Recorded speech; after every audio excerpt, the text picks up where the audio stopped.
Dance with the Millions. It's that world heavyweight flow. Championship belt wrapped around my waist, yo. I got that Ric Flair figure flow. Slam you on the pavement, that's why they call me Street Pro. Create heat on beat flow. Like Jordan after the second time he three-peated, folks. Get ready, set, let's go. Fight toe to toe, release the flow created by this mic pro. Lights, camera, get low. Action packed, back to back. In fact, this monster will grow. Y'all better let him know. Man with the master plan, and you have no need to know. Hard like winter cold. Bust these fools, anything less than killing whack rappers is a crime. I stay trying to get mine. Stacking value, packing venues, winning over time. Ain't no fine timeline. Open your eyes, you're looking for the best, and this is what you find. Game is only for the bold. You came prepared, now get ready for the show. Introducing from parts unknown, your UFC and combat sports insider, Clubber D, the Combat G, and the sports professor.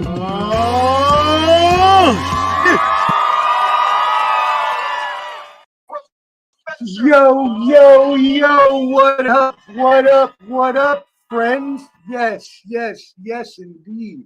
Welcome to Ball and Buds. You know what it is, as we bring in the star of the show, Clubber D, the Combat G, Combat Sports Special Boxing Edition.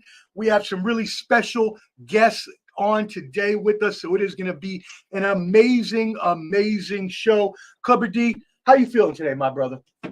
I'm feeling great. Just trying to figure out how to share this thing to the bottom line. But other than that, we got some good guests here.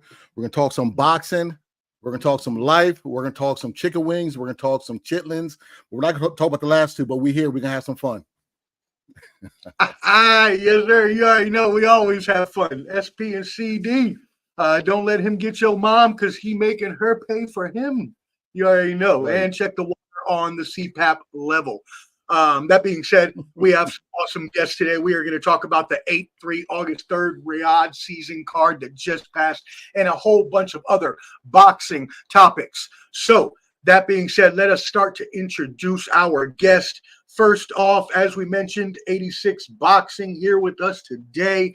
He goes by the name of, his name is Josh. Shouldn't say he goes by. From 86 Boxing, what is going on, Josh, my brother? Hey, what's up, my people? What is up? Here to talk boxing, baby. That's what we're about. You see the shirt right there? Got it stamped and paid in full, baby. Let's represent. There we go. Yes, sir. Let's go. So we are happy to have you on today. I know Clubber D has been there with you on your streams before, so I know that y'all have done some good work, so we're happy to have you on the show today. That being said, next to the stage from Skywalker Boxeo, here he is. What is going on today? Oh, sorry, there he is. Hey, salute everybody. On today? Hey, pleasure being here. Looking forward to talk some boxing with you guys. Yeah, and make sure, Josh, by the way, make sure you all plug your channels too, please. Josh, go ahead, plug your channel. Hey, at 86 Boxing on everything. At 86 Boxing, baby. Everything. That's how you do social media, y'all. That's a key thing that they teach you. Just keep the same handle across social media so they can add you everywhere. Make it easy. Skywalker Boxeo, add your channels, my brother. At Skywalker Boxeo on YouTube, Facebook, and Instagram. Sweet, there you go. And last but certainly not least, Papi Chunyeyo, which I love that name. That's amazing. So let us get him in. Unfortunately, what's happening now? The same thing is happening. He's not showing on the screen for some reason. Let's see. You may have to come. Yeah, you may have to come back and come back in because that happened last time when you were here.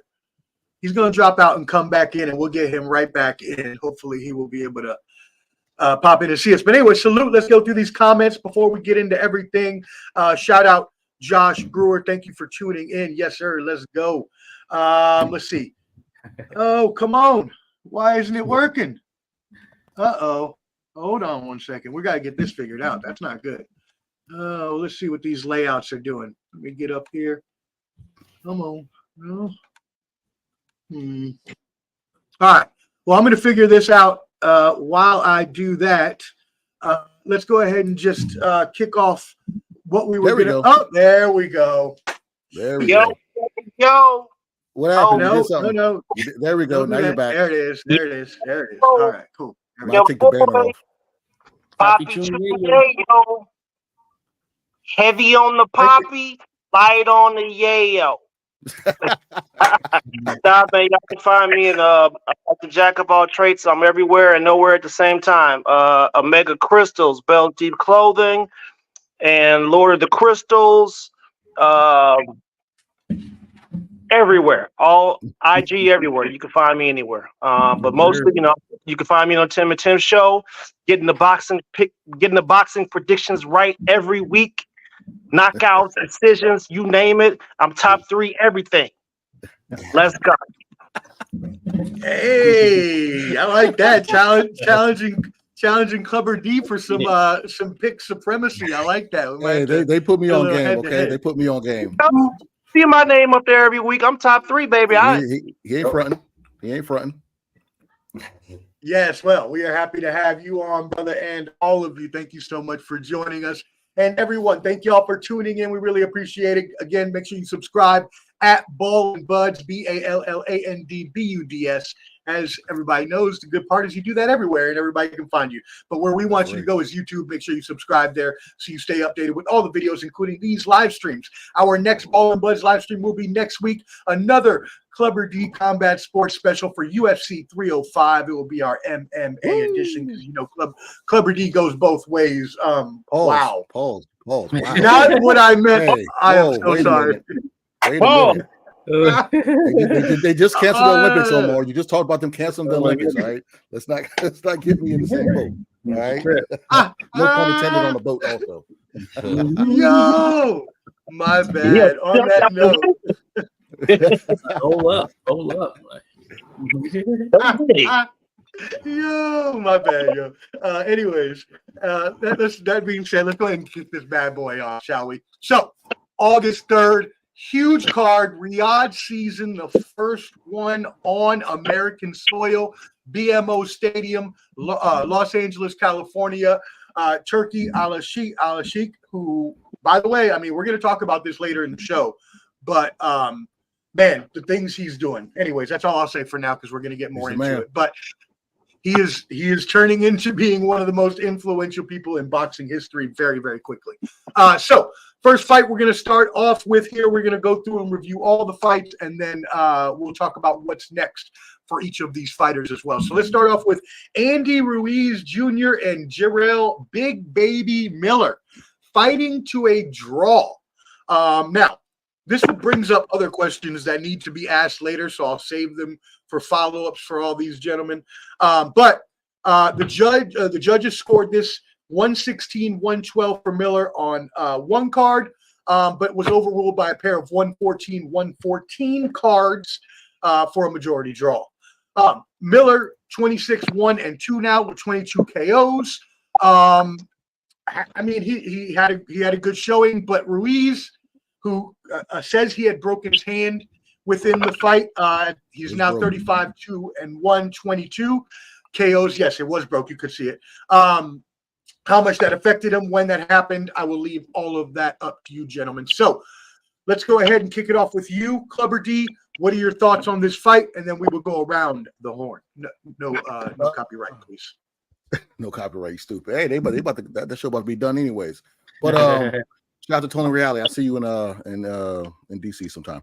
But this fight, I actually saw Big Baby won this fight. We all know that. And I really feel that Andrew Ruiz, after that two-year layoff, it was a little bit of the home cooking. You know, this fight was in Southern California, kind of where he's from. So I feel like they did him a solid. But I feel Big Baby kind of dominated this fight. I just don't understand how they gave it to Andrew Ruiz. I know he had his spurts at times, but 100%, I gave this fight to Big Baby. I thought they messed this up. And you saw Big Baby go straight to Turki Al-Sheikh and kind of, tell him, hey, I think, you guys know I won. And Turki said the same thing, he thought he had won, but I thought he was just pleading for another fight and get that Turki money. But yeah, I thought Big Baby won this fight. Yes, sir. Josh, what are your thoughts on this fight? Salute. So this is one where I'll really have to take a rain check in terms of saw all the other fights, but this one I've only caught bits and pieces of it, some highlights, things of that nature. What I can say is I saw that Andrew Ruiz suffered some type of broken hand, something of that nature, maybe his right hand. And from the highlights I did see, he put in some work. That being said, I guess it seems that Jarrell Anderson had the majority of that work through the duration of the fight. So I'm gonna plead the fifth. I plead the fifth. Hey, I don't know. I got to double back on it. You know what I'm saying? Glove don't fit. You must have quit. Yes, sir. Yeah. Skywalker, what are your thoughts, brother? That fight came on right after we had the Big Baby Anderson fight. So we had a great heavyweight fight. We were hyped up. We seen an upset, you know what I mean? Bakoli with the knock. I know we're gonna get to that, but so I was anticipating another good fight. It really didn't turn out to be that. I kind of had Miller up, but at the same token, I think that Andy Ruiz without a broken, his hand was really jacked up, bro. If you've seen his hand, it was obviously broken. You know what I mean? Split up. It was coming out the skin, almost popping out right here. It's nasty. And I think if his hand wasn't, because he did that for 5 rounds, I think that if his hand was in decent shape, that we would have seen, you know, some big shots from Andy Ruiz. You know, so Yeah, definitely. Poppy. Man, I didn't know how it was going to turn out, but you know, I got the prediction almost right. So let's just say this: Andy Ruiz came in super heavy. I believe his weight allowed him to absorb a bit more punishment from the heavier guy. You know, Jarrell came in a lot lighter. He definitely was in better shape than he was when he fought out in Saudi the last time. To be honest with you, I did have Jarrell winning. However, to me, it looked like Andy Ruiz we saw flashes of the old Andy Ruiz with the fast counter shots, fast hands. He took what Jarrell had to dish out, which was incredible in and of itself. Also, I'd like to say that Jarrell had missed many opportunities to maybe secure the round solidly. It seems like he was just in bully mode. He was coming forward, he was basically elbowing my guy and just bullying him around the ring. Instead of using the elbow, maybe he should have put a couple of fists on it. That's my perspective. Definitely would love to see it again.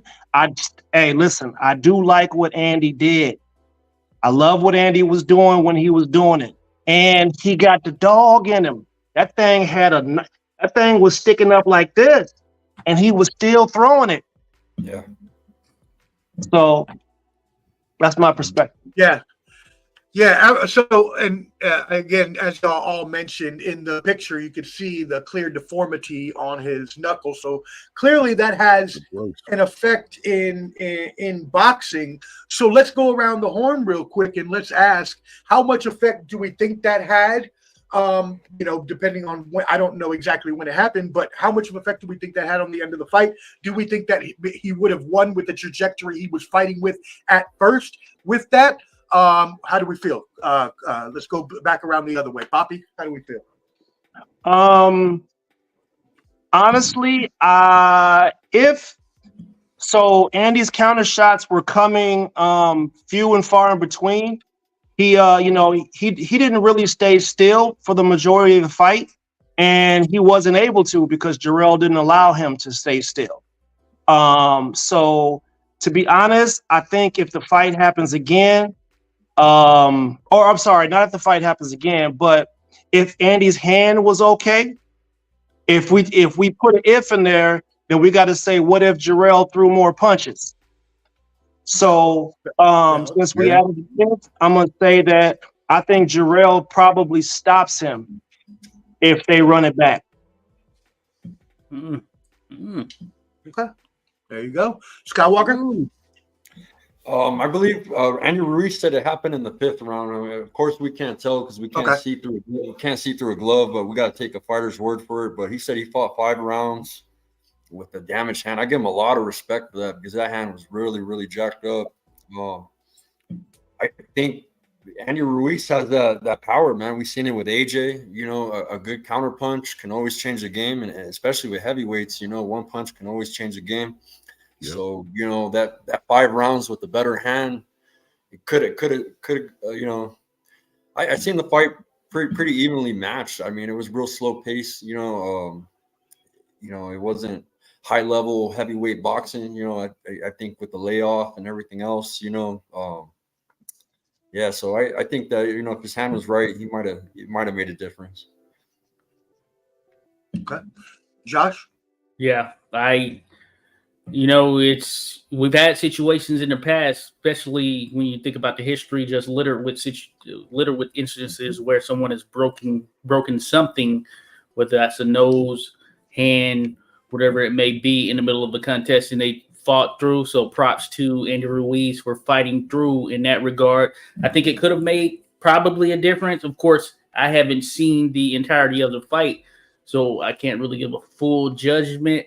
But we've seen guys find a way to win with a broken hand before. That being said, the hand is an important piece of the actual contest right there. So you can understand if there is some drawback or hesitation once one of your hands is compromised.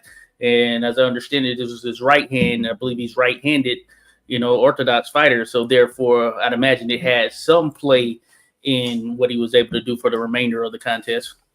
Right. And we got Team Donaire in the house, by the way, guys. If you guys know Salute, Team Donaire. It's his anniversary, so happy anniversary to Nonito Donaire and Rachel Donaire. Anniversary. Hey. Happy Shout out to the Filipino Flash, him and his wife. Yeah, they're amazing. Flash. Legend. Legend right there. Wow. Yeah, happy anniversary. Thank you for tuning in. We appreciate it. And yeah, it said here, it was like the Nonito versus Vasquez fight where Nonito busted his hand in the middle of the fight, still continued to the end, throwing minimal but accurate punches. Clubber D?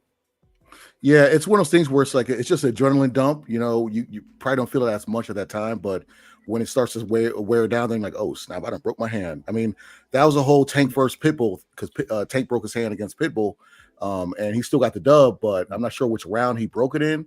But you know, it's a common thing in boxing for fighters to break their hand and still finish the fight. You know, it's just really no matter if you know how much they feel it and how severe of a fracture it is. But you know, like they say, shit happens. Yeah, it's part of the game. Yeah, I mean, that's part of combat sports. You're gonna break you're gonna break stuff. They do it in MMA and boxing all the time.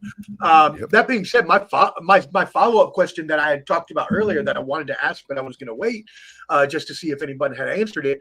The real question here is with the performance of and this is gonna lead into the next fight that we're gonna talk about.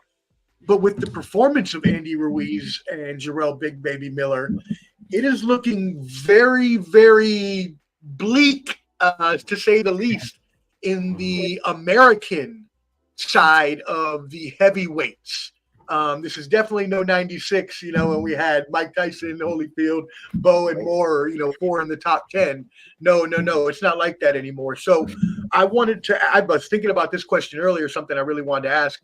How do we feel about that? How do we feel about there being no true, you know, and again, we'll go into the next fight of Bacole and Anderson, but how do we feel about that? How do we feel about the prospects of American heavyweight boxing? Clubber D, we'll go back with you and go back around. Before I'm not going to spill the beans, what people already know, but you know, I feel like American boxing. I didn't see the Olympic results. I do got my Olympic short coming soon. Check out my TikTok, but you know, I don't see us doing anything in American and as far as heavyweight for a while. I just don't see anybody, a young, hungry, focused heavyweight fighter at this moment. I mean, I haven't done my research. I don't know everybody, but I would say for as far as the eye of me watching ESPN and everyone else, I know there's a young, his brother's Mexican American. There you go. Yeah, with the mustache.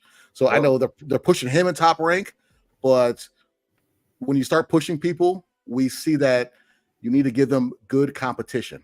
Okay, do what you're doing to others and stop giving them tomato cans. All right, so that's tomato cans. Before I get to that, before we talk about the next fight, but yeah, I would say I don't see really another American heavyweight right now at the moment. I don't. Okay. All right, Josh. Yeah, of course, we've had some setbacks. This is not unlike what has been the case for the past, I would say, 20 years. You know, we had Deontay Wilder, who came up and made a name there in the heavyweight division and was poised to be the guy to kind of take and carry the throne. Things didn't work out in the full capacity to where he could become like an undisputed type champion. But that being said, he was able to get a title and hold on to it for a good period. Of course, there's make no mistake about it. The guy that was next up is Jared Anderson, who we'll talk about. And at the end of the day, it's not over for him. It depends on how he bounces back. It depends on how he takes this loss and whether he gets truly serious about what he wants to do here in this sport. And that's going to take a bit of that metal, a bit of that heart from the inside of him, a bit of that soul for him to make that decision there on his own on how far he wants to go in this sport. Of course, who you mentioned there, you have a heavyweight name, I believe Melendez or maybe something with the M, and I've seen him on a number of things, but he's Lorenzo Medina. Yeah, Medina. That's what I'm thinking about. Medina, he has fast hands, sort of like Andy Ruiz, and he's one who is on the come up. That being said, right now, of course, the UK, you know, they are kind of where it's at as far as the heavyweights right now. And as far as American heavyweights, yeah, we just got to continue to see who pops up. You know, you never know. I mean, a star is born, I want to say every day. Maybe that's how the slogan goes, maybe not. But that being said, I think it's like every 30 minutes, but that's probably is true. That doesn't necessarily mean you can go in there and step in a ring and maintain that stardom. But I still think the best bet is Jared Anderson and how he looks moving forward and the focus that he has moving forward, because he has the background to go with it from an amateur standpoint. He has the medal. This was a tough fight that he took for him, and a step up for sure. And it's just going to be a matter of how he bounces back, because a loss doesn't necessarily define your career. And we've seen losses happen over time with the greatest of fighters. It's just how they continue to maintain. Go back to the drawing board, get better. There you go, and yeah, I mean, the true best fighters, especially back in the day, in the heyday, back in the 80s and 70s, and not that that's the best era. I won't say, Josh. I know, you're a historian. But anyways, back when they would fight and not care about their zero, right? So, and by the way, Lorenzo Medina was the one you were mentioning, 11-0 with 9 KOs. Skywalker. I don't think we can compare the heavyweight division, like especially the American heavyweight division, like to the 80s. You had Larry Holmes, Tim Witherspoon, Mike Tyson. You know, you had all the best heavyweights in the 80s. Right now, we have a lot of good prospects, like Lorenzo Medina being one of them. They call him the giant assassin, and he does pretty good with big guys. And that's the thing, man. I think you got to have some size if you don't have the feet like Usyk. You know, you got to have. Right. You got to be a big heavyweight. And I don't see no American heavyweights that are really that size, man. Richard Torres is kind of a small heavyweight. Yeah. Even Lorenzo Medina is technically a small heavyweight too. You know what I mean? But we don't have no tall guys. We don't have no Furies. No, you know what I mean? So you either have to have that. We kept out like a 6'4". Yeah. Yeah. Poppy, what do you think? Man, we are playing checkers while he plays chess. All right. So this is a repeat of something that happened when the Klitschko brothers got a hold of them belts. Right. So if the world recognizes that the heavyweight division is the controller of boxing, and American big men are playing football, basketball, you know, they're playing all these other sports, we are definitely in trouble. I mean, when Jared, unfortunately, when he decided that he had 1 foot in the door and 1 out, I lost confidence in him then, right? Frank Sanchez, y'all saw what happened to him when he went over there, right? He looked crazy. It seems like Eddie Hearn's plan to take over boxing has worked. You see the zone stamps on every sports event we watch. So in the beginning, it sounded crazy, but now it seems like it's real. They got Ajit Kabayel. They got Du Bois. They got Bacoli. They got, Wardley. You name it, they got it. So unfortunately, I don't believe that Richard Torres is big enough. At I think he's cracking the scale like 220, 230, something like that. Jared Anderson was 250, and he was putting a dent in Bacoli's body. He was wearing him, but I just don't think that we got anybody. I don't think we got anybody for him, man. They're like I said, they're playing chess, and I think they're trying to get all the straps over there in Europe, and they're gonna feed us the crumbs. And if we go over and fight, we don't knock them out. We're not coming back with the straps. But real quick, I'll say that also a thing with Richard Torres is we haven't really seen him tested. And that's going to be the true definition. One of the big controversies or situations from a few years ago was when Torres was knocked out by Jalolov in the amateurs, who was a pro at the time, Jalolov, who was still out there. And then you started hearing the questions of, should these professional boxers be competing with the amateur boxers or whatnot? That's still something that's going to have to be addressed as it comes to Richard Torres. Jalolov about 6'7", 200 plus, of course. So that's something that Torres will have to deal with if he expects to get to title contention. Yeah. Man, Torres might be better off just going for that Bridgerweight title. Yeah, that might be it. I don't mind that Bridgerweight. I don't mind that. I don't mind that at all. Yo, Bridgerweight.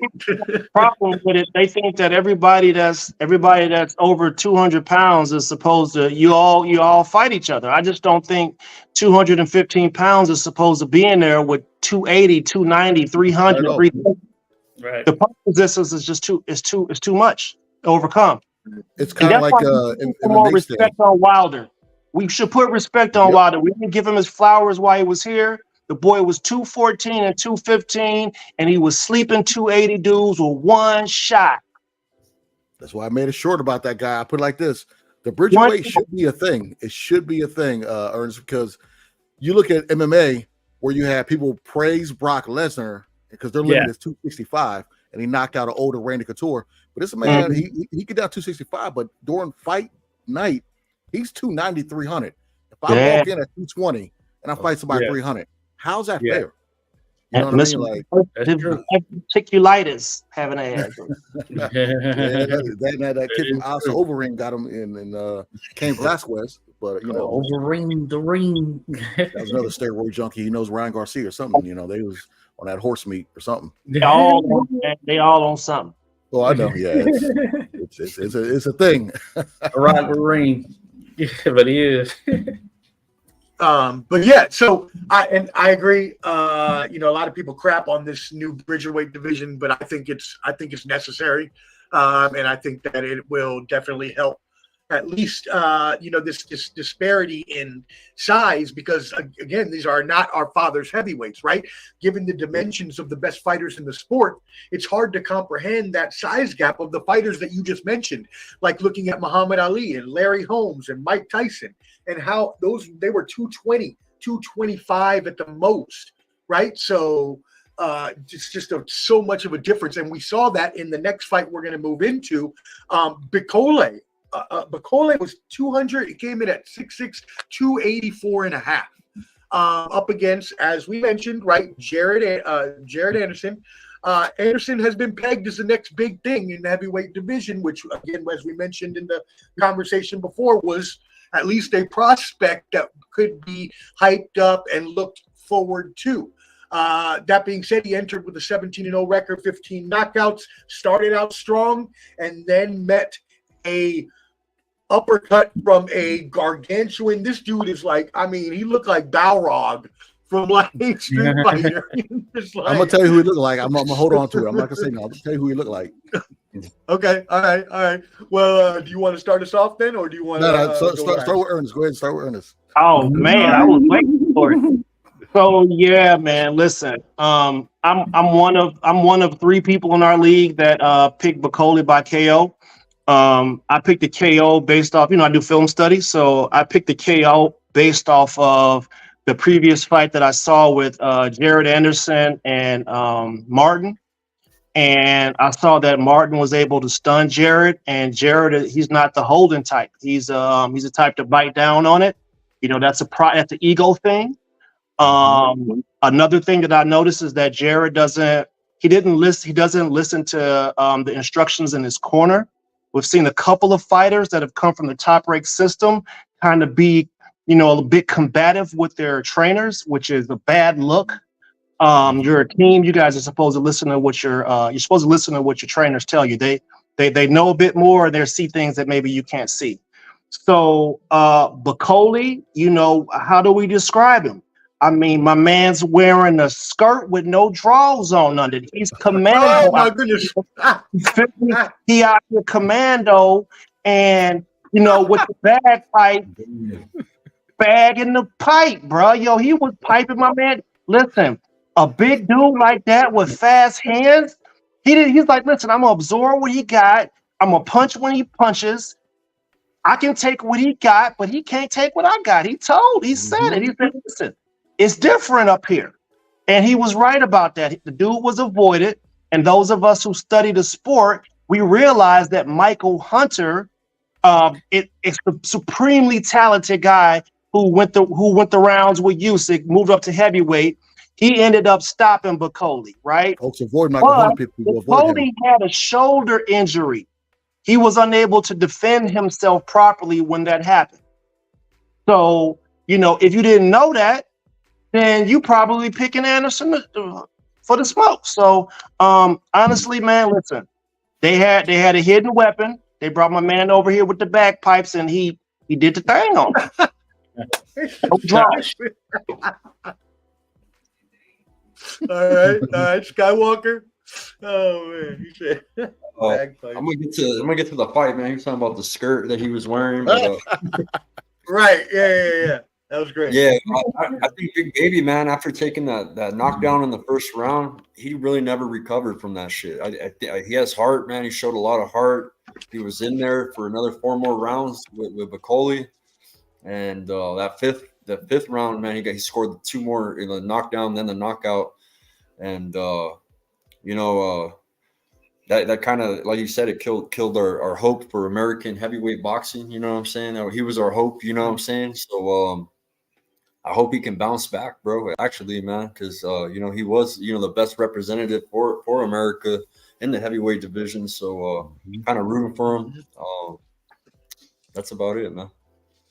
I mean, as we mentioned earlier, right? One loss is not all of it, and even Turkey Al-Sheikh came up to him afterwards and was like, "Hey, it's one loss. Get back in the lab, cook it up again, get back out there and show that you are we are. We're going to keep featuring you here on these shows." So he has a spot to fight in going forward. He just needs to get himself back right. Josh, your thoughts? Real quick, shout out to my fam that dropped by. My mom even dropped in here. Man, Mouse, man, Mumu. What up, fam? Appreciate y'all. But yeah, so here's the situation. Martin Bakole, he's a guy that the casual boxing fan is not going to know about. That being said, he seems to be the real deal. He knocked off prospect out of France, Tony Yoka.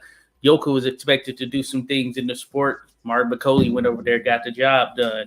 He's a bit more battle-tested than Jared Anderson, maybe even by a little bit more than just a bit.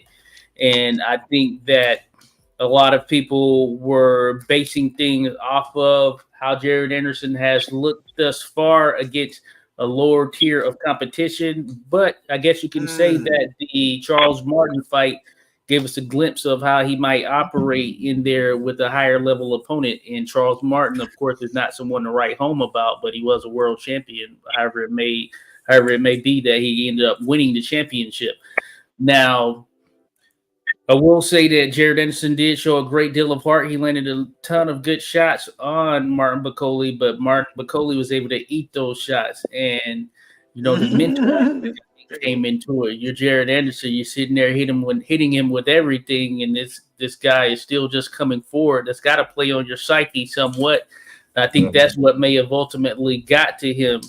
And eventually, you know, you can throw in the exhaustion piece, all of that, but you know you're in a 12-round fight. You're in there with this massive dude who's not going anywhere. You've hit him with your best shots, and he's still marching forward.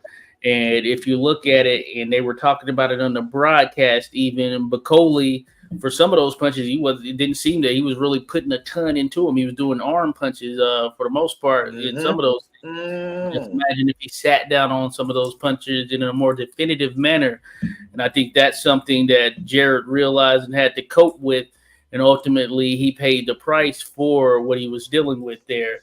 Now, as mentioned, it's not the end of the road for Jared. But as far as Bacoli, I think it was kind of a star-making performance for him because people are going to know about him now.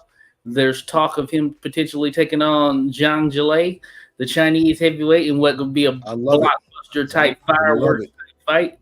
Ooh. Two big dudes going at it.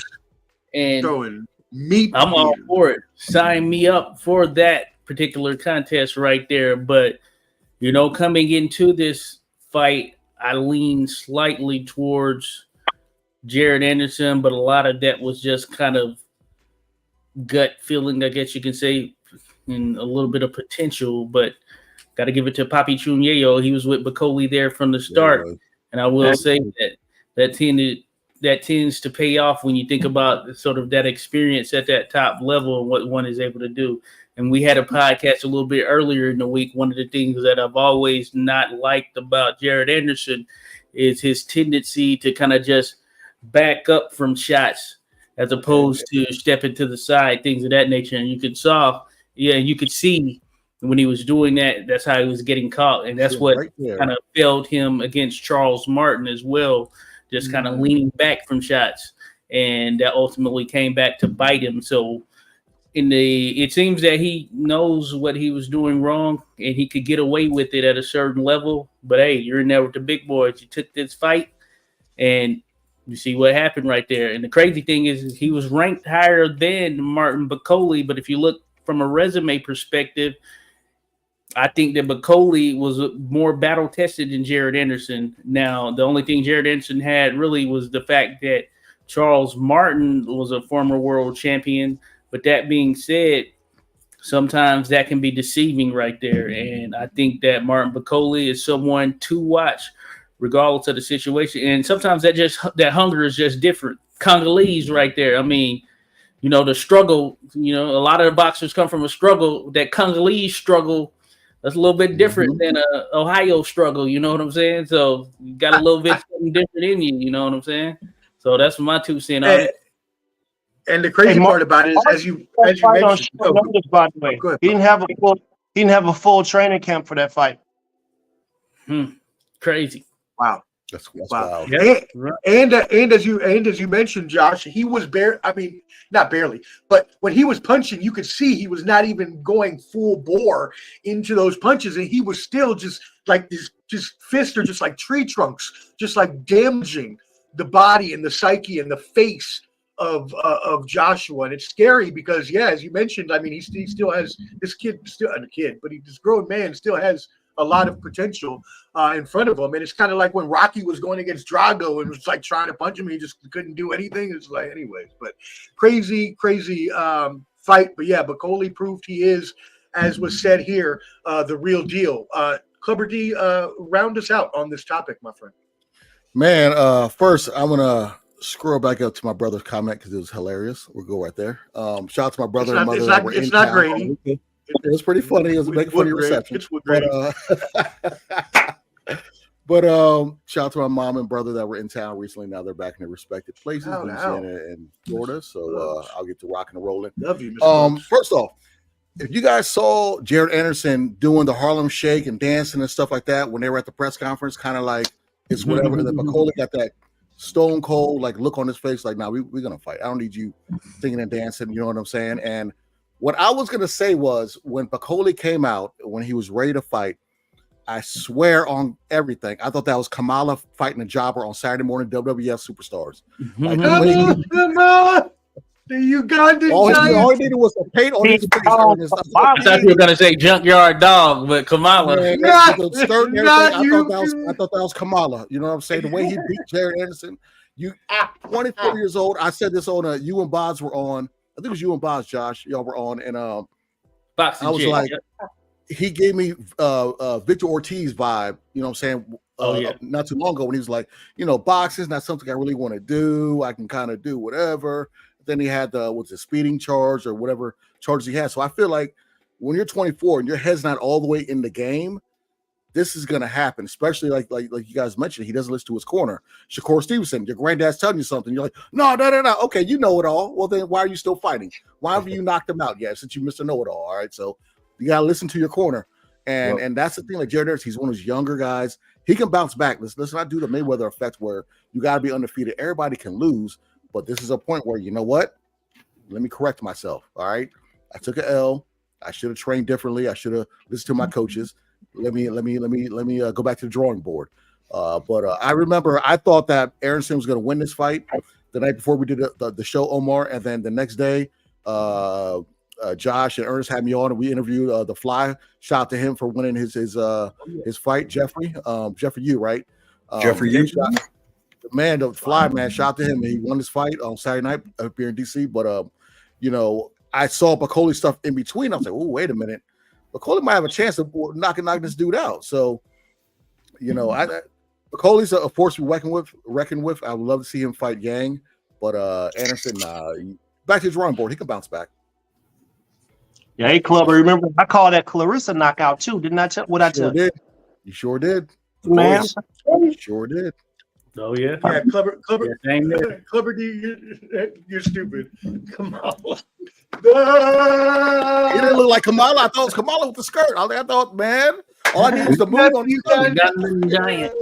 You about to have They got a Mississippi. you about to have the K-Hive coming after you now. They're gonna think you talking about somebody. It's all respect. It's all respect. It's all respect. All respect and You love. trying to talk about Madam President? No, I'm talking about a wrestler from the 80s, bro. Yeah, right.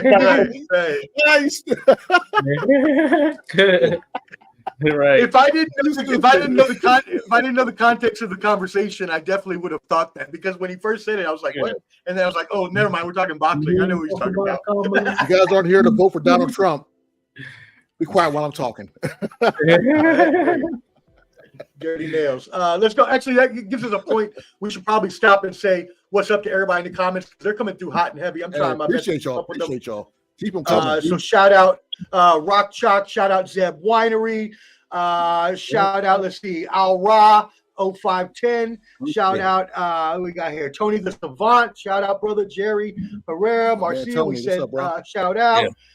Trey Titan 176. Yes. Trey and then we got A1. HZ, A1. shout out. Young Hitter, shout out. Nope. Hermogeneous Same Buena, shout out. Elizabeth Gilbert, Moss, Amelia. Woo, they're coming in hot and heavy. I can't even keep up. We already shouted out Derek, Just Boz, Just Do Boxing. Who's up now? Hey, wow. Shout out to everybody who has tuned in thus far. We all really appreciate it. Make sure you're subscribing to all of the channels up here. Ball and Buzz, 86 Boxing, Skywalker Boxeo, Papi Chunyeo. Make sure you subscribe to everybody's channels. Cool? All right, awesome. Well, that was a really good chat about that, and giving very good insight into what we're going to see in the future from Bakole and Anderson. And yeah, come back, Anderson. You got this, brother. You got this. All right, let's move on to one fight that y'all really wanted to talk about, and y'all were talking about it before we jumped on live. Is the David Morrell fight, right? Moving up in weight. So obviously, He has 26 years old, spent the first 4 years climbing the ranks at 168, unable to get a fight with Canelo, as are most people in this world these days. Benavidez. But he was the target. He was the target choice for real. For the light heavyweight gatekeeper here, I'm not even going to try to butcher his name. So I'm not even going to do it. Call him Hot Rod. There you go. I like that. Thank you. Thank you, Clever D. Hot Rod. So what do we think about this? Morrell did earn the decision. But against 168, how are his shots going to play out if he wants to keep moving up to sturdier opposition at even 175? I don't know that would play the way that he thinks it will. So Clever D, let's start with you and we'll go back around. Well, he looked like normal David Morrell, aka the twin of Aaron Judge. He looks just like him.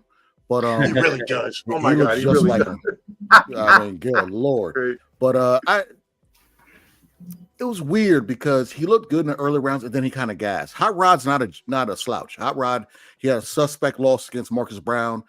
He's a good fighter at a light heavyweight, but I feel like this fight was kind of like similar to David Benavidez when he moved up, when his person against at light heavyweight. And Morrell showcased a little bit what he could do, but he also showcased what he needs to work on. Ronnie Shields, that's his trainer, right? Ronnie Shields was yelling at him. Like, what are you doing? Like, come on. Like, he was gassed from like round, I want to say maybe 8 or 9 until the end. He was just gassed, you know what I'm saying? So I don't know if it's a training, if it's a new weight, because once you move up in weight, you got to see how you hold that weight. And Ernest could probably attest this because I looked at Ernest is like he has like 2% body fat and knows all that stuff. I got to pick his brain on how the hell you train like that. But you know what I'm saying? It's one of those things where I don't think the weight, I think he needs to go back down to 168 because it's just not the things he was doing at this weight class. It didn't work. And Hot Rod's a decent fighter, and he was looking good towards the end. But Dan Morrell got the win. But it's just, to me, it's really a issue of boxing, the way that he's WBA regular champion for so long, and then he has to move up to try to do something when Canelo just ignored him. But now, when Canelo wants to fight Berlanga, he wants to fight the WBA regular champion. But that's another story for another day. But yeah, Morrell, lackluster, but he got the dub. He got the dub. It was a unanimous decision. I forgot to give you the fight scores, and it was 118, 110, and 117, 111. So, Josh, tell us your thoughts. Well, I thought the cards were a bit wider than what the actual fight was. So what I think this comes down to is experience. And, of course, Morrell, I think he had about 10 fights coming into it. Kalajic, he had 20 plus, maybe closer to that 30 mark, somewhere in there. Can't remember the exact number, but that being said, he's also battle tested. That's one of the things. Just because you don't know the name doesn't mean that this person isn't capable. You have to kind of understand where he came from. Kalajic, he last fought on Pro Box, and he had a good showing in that regard. But if you really look at his record, break it down, he's been in with some top level names, and he lost a close decision to Marcus Brown in a fight that it was a split decision. Some thought that he won that. And of course he lost to Artur Beterbiev, who is for the most part either 1 or 2 as far as the light heavyweights here in the world. And this was the debut for David Morrell. And as far as Morrell is concerned, especially as it relates to this fight, I view Morrell as one of those guys that has everything you just asked for. He can counterpunch. He has the power, speed. He has the footwork. He has the IQ and all that stuff. But that doesn't necessarily mean you can put it all together and put on the performance that you need. And this was one of the first times I would say that we saw where David Morrell wasn't able to put everything together in the manner that he needed to be able to deal with a veteran who was savvy enough to know and understand his distance. Also, with Morrell moving up, he was going up against a bigger guy. I mean, Kalajic is 6'3", longer fighter there, and he's been operating at that weight. And for Morrell, a lot of the head hunting that he was doing wasn't necessarily what was going to get him to where he needed to be. He needed to probably focus a bit more on the body. And Kalajic, I thought he did a great job of maintaining the distance that worked for him, especially in the latter portion of the fight where you saw him have success. And as for Morrell, he was kind of just stalking forward. He had his guard up, but he wasn't throwing a ton, and he was getting caught with some clean shots from Kalijah, especially some straight shots that kind of just went right in between that guard or whatnot. And this is a learning lesson for Morrell. I think he needed that. He was and still is, you can say, on a pretty high trajectory. This doesn't, push him down or push him back in any capacity. It is interesting as far as the weight. It seems that he will continue to operate at 175 pounds. It would have been ideal if he could have gotten more competition there at 168 pounds. So he was cleaning up the individuals he was facing. But he's going to be a bit more tested, and he's not going to be that bigger guy here at 175. And I think this is going to be something he'll have to cope with and make adjustments on his end. And one of the things with a lot of the Cuban fighters, of course, they have that pedigree that goes back. But you, of course, got to come in there with the right game plan, the right focus, and being able to put that together, because we've seen top-level pedigrees from amateurs who from that Cuban system, and they weren't able to do such. And I think this was just one of those situations where I think he deserved to win for sure. Mm-hmm. And the Hot Rod made it tough for him, especially with his footwork. Hot Rod, I say his footwork and his bouncing, he was just good with that distance. He stayed at the right range for him there, especially in that latter portion. And Morrell, at that point, he needed to change some things up. He needed to not just kind of stalk and look for those headshots. And that's, I think, where he likely failed right there, and putting combinations together in a better manner, using his jab as well, not really focusing on that in the contest. But he can certainly bounce back from it. He's still a young guy. He can improve. As far as Hot Rod, I don't think this did him an injustice. He's still a name that is going to be out there, and I wouldn't be surprised if we see him in with some other top-level names at 175. As far as Morrell, I did see something alluding to him potentially being matched up with David Benavidez. The validity of such, I don't know. But, hey, if that happens, then I think that's an interesting contest right there. And based on what we saw in this contest, I'd certainly lean David Benavidez. But, hey, time will tell. And just to answer this, he is 29-3 now, is what is cited on the internet as his record. So, by the way, it also says he's suspended by the California Athletic Commission until August 10th. Obviously, that can't be true because he just fought a couple days ago, though.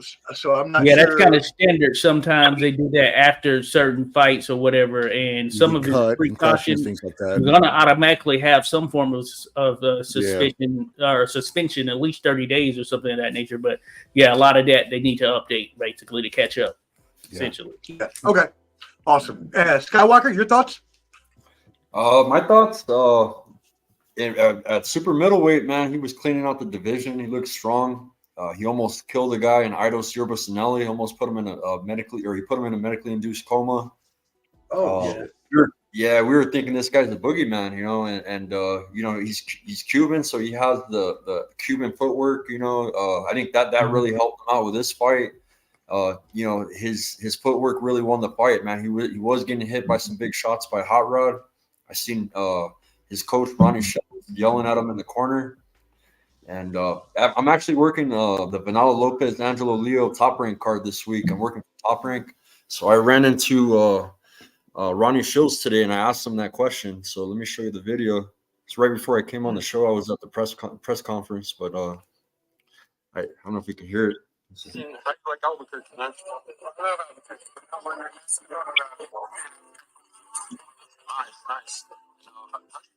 Yeah, I can't really hear that. You can't hear it? Can't hear it too great. No. No. Oh, there you go. It's a little better. That's all that matters. Yes, sir. And that's all that matters. He won the fight. He won the best coach. Hey, great. Legendary trainer right there. Legendary. Yes, he did. Yes, indeed. Yeah, he's got a fighter, Vito Milnicki Jr. He's fighting this Saturday on Top Rank. So Vito Milnicki. Yeah. That's awesome. Good interview there. Poppy, what are your thoughts on this? Man, let's go ahead and just get to the elephant in the room first. You got you can't address this without addressing cherry picking ass Canelo Alvarez. Thank you. Right. Not you. and listen, the Canelo has just too bad for boxing. All right, he's good for business for the Mexican fans and the people that love him, but he's bad for boxing because the commissions are going to do what he wants versus them enforcing their own rules. So we've seen several careers get dragged on trying to get fights with him. What we know about him is he's taking the easiest pick he can take for the bread. Turkey Somebody called him out. put that path out there before, it worked, so he's following it. We can't be mad at it. But if he's not going to take the fights that he needs to be taking, he got to go.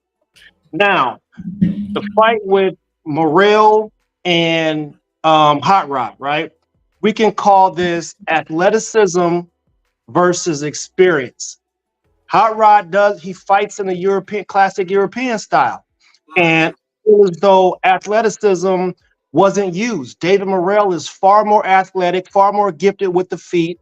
He didn't use his tools. He went up a weight class, right?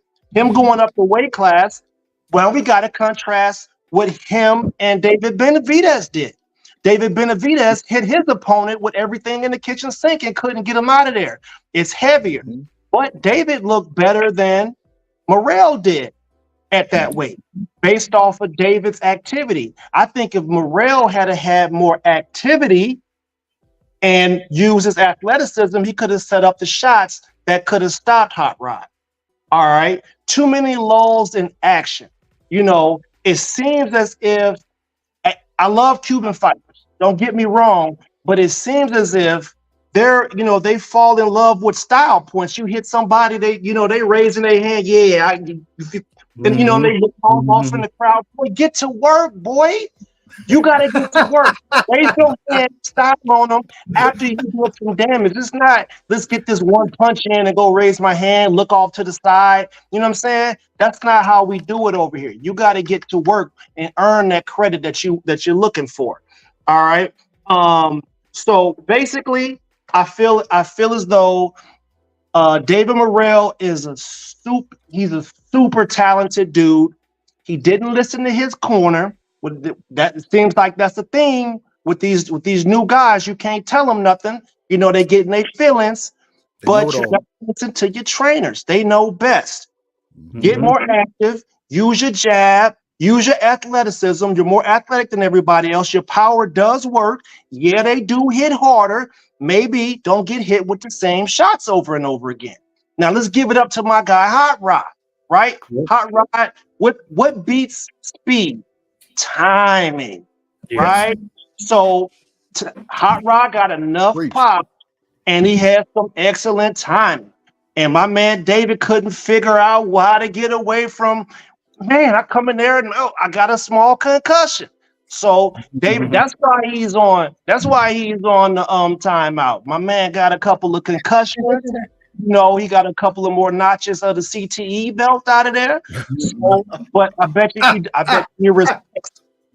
you he put some respect on anybody else at 175. Sure does. The hairline got pushed back too. So yeah, it ain't all bells and whistles, man.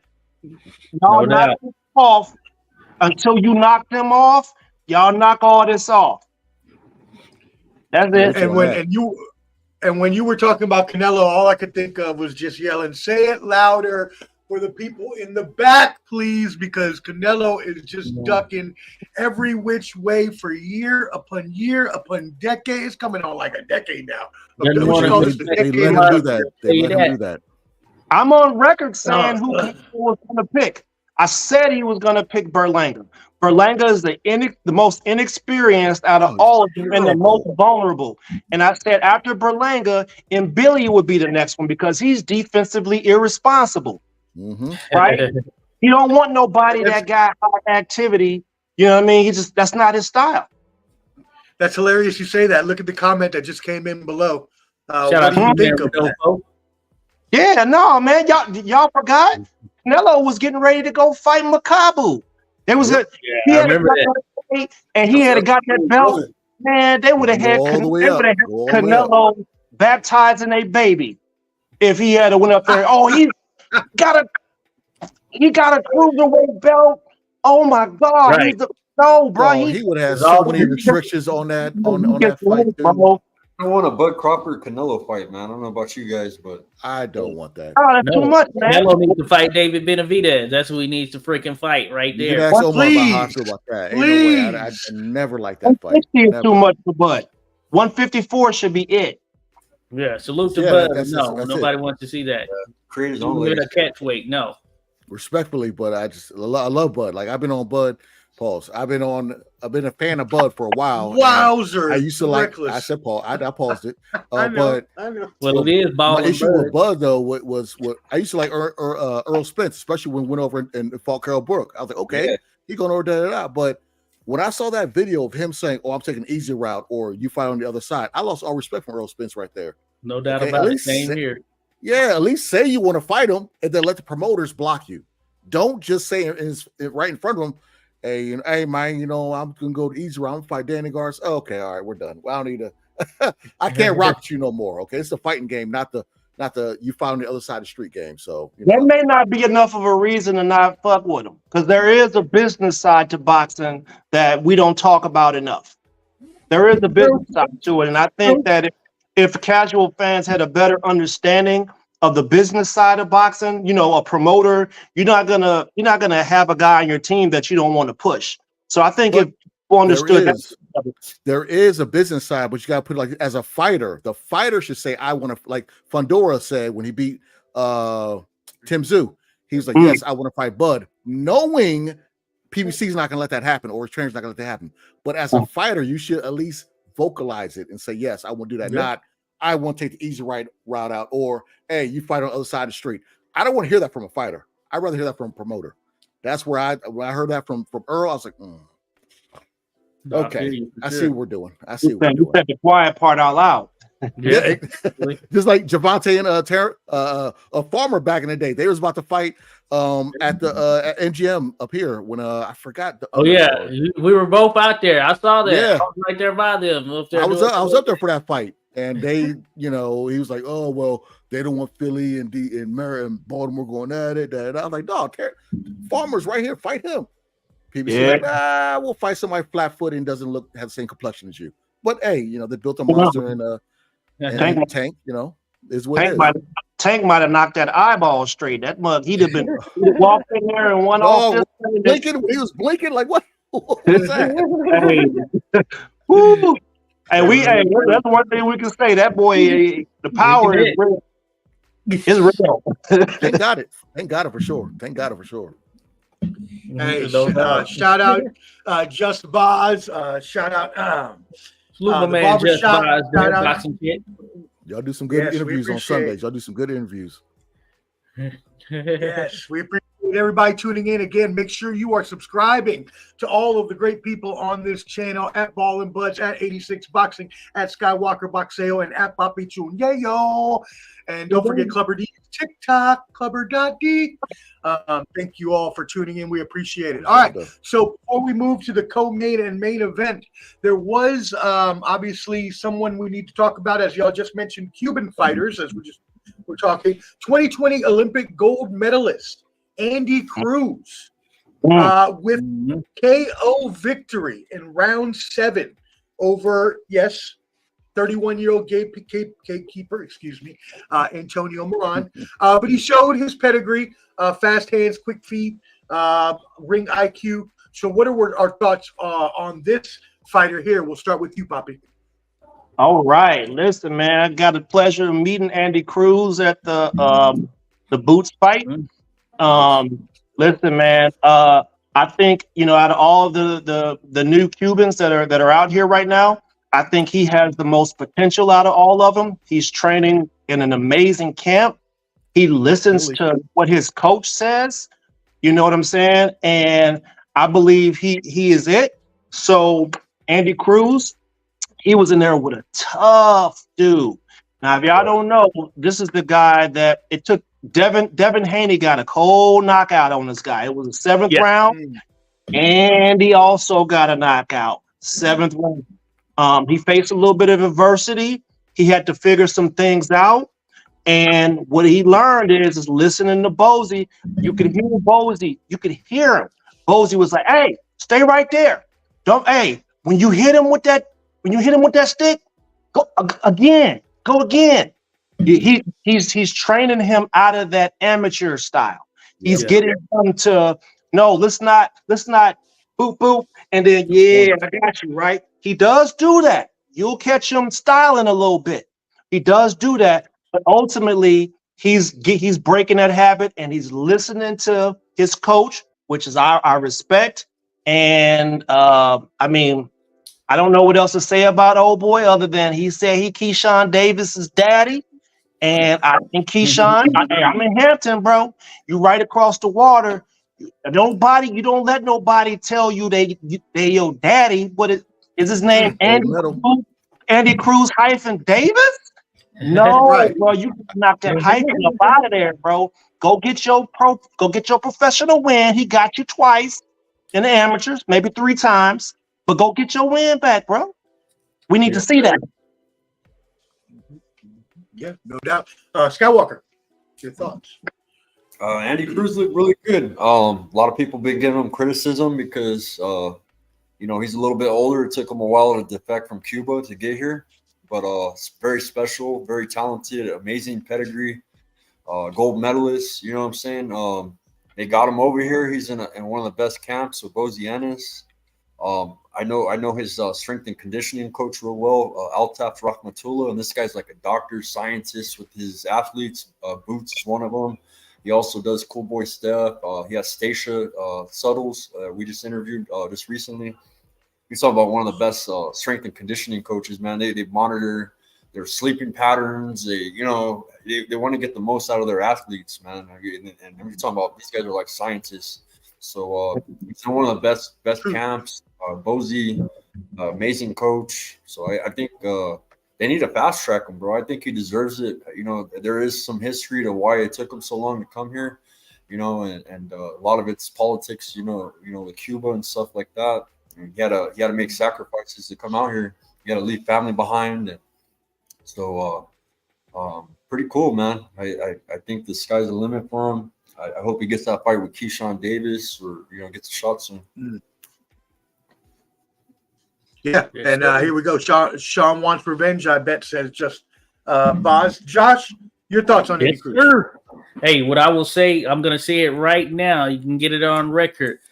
Top 10 fight in boxing: Andy Cruz versus Keyshawn Davis. I mean, everything is boiling up to that. That's a top 10 fight in the sport right there that I want to see. And what I'll say, I don't understand why anyone would criticize Andy Cruz. I mean, this is only his 4th fight, and he's a prospect, but I think he graduated from that with his victory over Moran, who comes in with a lot of experience. As a matter of fact, ShoBox, or not ShoBox, but ProBox, they did a tournament, I think it was earlier this year, or late last year maybe, and Moran ended up winning that tournament. I think it was like $50,000 on the line, or $75,000, somewhere in that nature right there. And Moran handled it with basically say kid gloves in some sense, because he walked through the competition. He has experience. He can box. I was at that fight where he lost to Devin Haney, got caught with a huge shot.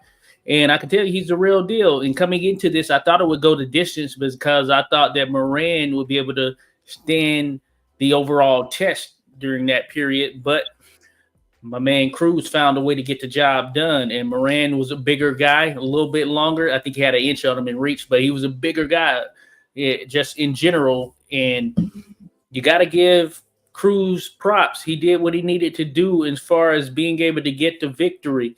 And I believe it was like around the 5th round where Cruz actually got caught with a shot because he threw an errant right hand that he probably shouldn't have thrown, and it was a little bit reckless, and he got caught. And so he had to battle through that adversity right there. And that's what you want to see. Okay, you got caught. He was able to tie up. He was able to regain his feet, and we saw him move forward to victory. And I like the fact that he teamed with Bozy Ennis, because when you think about Jaron Ennis, when I look at him, I was like one of the guys, like, he looks different. You know what I'm saying? He looks different. And you really have to understand it with the naked eye. There, you see him in the ring, it looks different, and I think that's what Cruz was seeing, and he knows he comes with this pedigree, and this is what's going to elevate him, take him to the top right here. And I think he's getting to that point for sure. I think he's a force to be reckoned with there at 135 pounds. Given that he doesn't have a number of fights right now, he's a dark horse, I guess you can say. But I think that his true light will shine here as time goes on. And I want to see him against Keyshawn Davis at some point. That fight has to happen. Oh, Yes, sir. Yes, sir. Clubber D, your thoughts?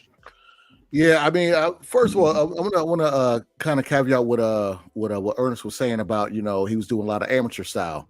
And if I'm right, Ernest, the amateur style is more just pop shotting, and you know, doing one shot, boom, look at me, one shot, look at me, one shot, look at me.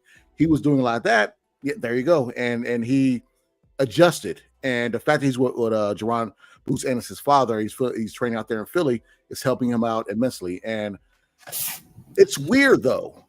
So he's a very decorated amateur gold medalist. He beat Keyshawn in the Olympics, got the gold medal. Keyshawn got the silver, got 2 gold medals. I'm sorry. Remember when Loma came over? He got a title shot with his third or second fight or whatever. Second fight. Yes, yeah. Yep.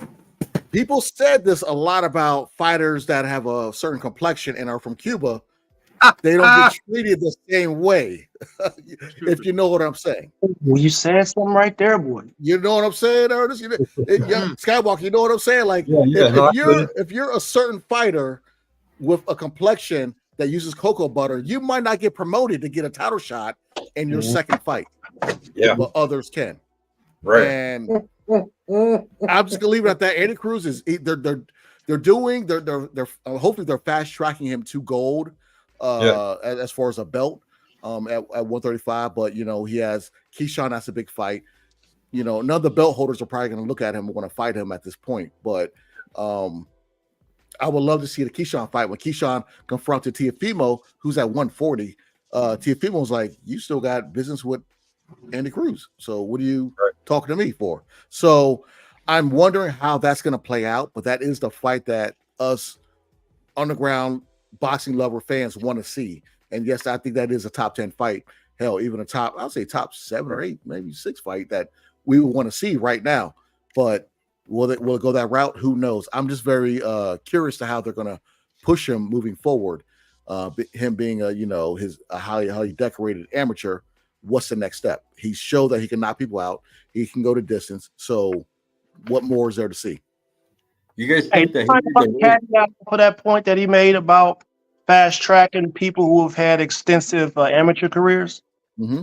All right. So can we all for a minute acknowledge that phenoms exist in every sport? Sometimes you get baseball players, basketball phenoms exist. You know, they was born to do what it is that they're doing. Boots is one of those guys. You know, he's a phenom in my opinion. The UK has a heavyweight kid. He's 19 years old, and he just slept a guy who had never been slept before. I can't remember what his name is, but he wanted to beat Mike Tyson's record. And when you're listening and watching the fights, everybody's like, "Oh no, it's too young. We don't want to push him." It's like, what are you talking about, bro? You actually got somebody here right now that's ready to go to war. Let him go. Push him push these guys the same way you would push somebody else that maybe the complexion. This is a sport. You know, anything in the world that brings people together is music and sports. We like to dance. We like to compete. Let them treat them equal, man. Let's go, man. We need this for the sport. We want to see the next Mike Tyson. We want to see that young boy challenge. Yep. So they ready for it? Let them cook, man. That's what we want to see. They pushed Canelo. Right. That's right. Let him cook. You guys think that he made the right choice? Because he could have went with any promotion that he wanted. He could have went to Golden Boy. He could have went to Top Rank. Think by going through Matchroom, is that the best promotion to push him? I don't know if Golden Boy is the best for people his complexion. Yeah. No. I knew that was coming. Yeah, he's Matchroom though. He's Matchroom. Matchroom. I'll say this about Matchroom. They do their best to try to promote us. Boots had a good turnout. AJ, I don't know if you want to count over there, but I don't mind Matchroom. I thought that well, I mean, they can't promote in Cuba. Matchroom, they all the same. I'm telling you, if I say this, you might have been thinking before, but didn't really realize it. Bro, would they be putting black dudes in the ring over there? They be getting them South Africans. Them dudes be like 38-0 with 37 knockouts, cab drivers. Yo, everybody they put in the ring over there that seems like they black, you be wanting to like, oh man, he getting ready to cook him, and he get cold. Oh, I don't know where they be finding these dudes at, bro. Eddie Hearn is listen. If I'm Shakur, I'm not signing with. Don't do it, bro. It's something is Do up. your own promotion like Devin Haney. Be Something is up. I feel it. I put it on record, and something's up. You got a point. Okay. All right. Well, Trey Titan asks, what is the opinion on Davis versus Vargas? Anyone want to start us off here? Which Vargas and what Davis? What Davis? Yeah. What we talk about? Vargas, yeah, with Emiliano and Tank. Okay. He's going to get back to that. Back to us on that. Okay. So we'll talk a little bit. We got some mailbag questions in a little bit as well after the fights, and so we'll talk a little bit more about Shakur. But let's move on to the co-main event. This was obviously the favorite coming in, at least by the crowd for sure, if nothing else, was Isaac, excuse me, as Clever D has told me plenty of times, Isaac Cruz going up against Jose Valenzuela. And so here we had a final score of 116-112 on 2 cards, and then 113-115 for Cruz. So it was a split decision victory of Valenzuela. The 115-113 card was a little suspect, but at least in my feelings. What do y'all feel about this fight? Let's go ahead and start off with you, Clubber D. Yeah, I thought Rayo, he put on a good performance. You know what I'm saying? I actually thought he was going to get knocked out. And this is the reason why Pitbull avoided Shakur Stevenson when he had a chance to fight him, you know, and earlier, I think it was a couple years ago, he had a chance to fight him, but he chose not to. And Rayo put on a great performance as far as moving laterally, being a slick boxer. I actually thought that Pitbull would knock him out because his head was in the air, because Rayo has a thing with keeping his head in the air, chin in the air. But yeah, he looked good. I'm happy that he won. I became a bigger fan the second fight for Chris Colbert, because the way Chris Colbert was talking all that junk, and then he put him in the afterlife. He thought he took the ring off, so he put the ring on with Frodo. He was in Neverland. I don't know what he was doing when he knocked him out. Frodo. Yeah, he was face down. You know, when Rayo knocked him out, but on the sectional, I'm fan that you know, he got his just due, and Pitbull never adjusted. And that check hook he was catching him with when he buckled, you know what I'm saying, he was about to do the Tootsie Roll, you know what I'm saying, that shows you what type of fighter he is. But yeah, go Rayo. I'm a fan. Okay, Josh. Uh-oh, we can't hear you. Muted, Josh. Something Muted. Maybe a little low. Nope, can't hear you. Hold up. Got me now? There we go. There we go. All right. I had muted myself, I guess. But anyway, I'm not the mute master. I did that to myself. But anyway, leading into this contest, I actually had picked in the prediction league there, Ernest, I picked Valenzuela via stoppage late in the contest. But that didn't happen, as we know. But I thought that he would be able to pick off Pitbull, because Pitbull, what you're going to see is pretty much one gear, and that's going to be 100 miles per hour. He's going to be charging for it, and he's going to be throwing them things right there. And if you ain't ready to deal with that type of mayhem, then, yeah, you can end up on the back end. And I think Rolly wasn't ready to deal with that type of mayhem. So Valenzuela, I thought he fought a good fight. He actually boxed. On paper, this was supposed to be the fight of the night right here. And they're really touting it up as such. But when you choose to use your size, length, and factor that in with your skill, that shows you what you can happen. Now, Pitbull was able to land some pretty solid shots from an overall perspective. But that being said, I didn't think he did enough to get the victory. So I thought that Valenzuela earned that victory. And while it might not have been as pleasing from a crowd perspective, he did what he had to do to come in there and make the adjustment that he needed to get the victory. I don't think it's the end of the road for Pitbull Cruz. Of course, this was his second fight at 140 pounds, and ideally, given his stature at 5'4", which he has been, I mean, it's not like that's going to change. 135 might be where he's better suited, and I know that a lot of the discussions had been around him and Tank Davis fighting for a second time, and I'll go on the record and say that I think Tank stops him in a second fight. I'll just go ahead and say that. But Valenzuela is one of those guys. His record doesn't alarm you. He's still fresh as far as total amount of fights, but you can say that he's been tested for sure at this point. And I'm not surprised that he got the victory. When you have certain advantages genetically, then you just got to use them. And sometimes some guys can't figure out how to actually use them.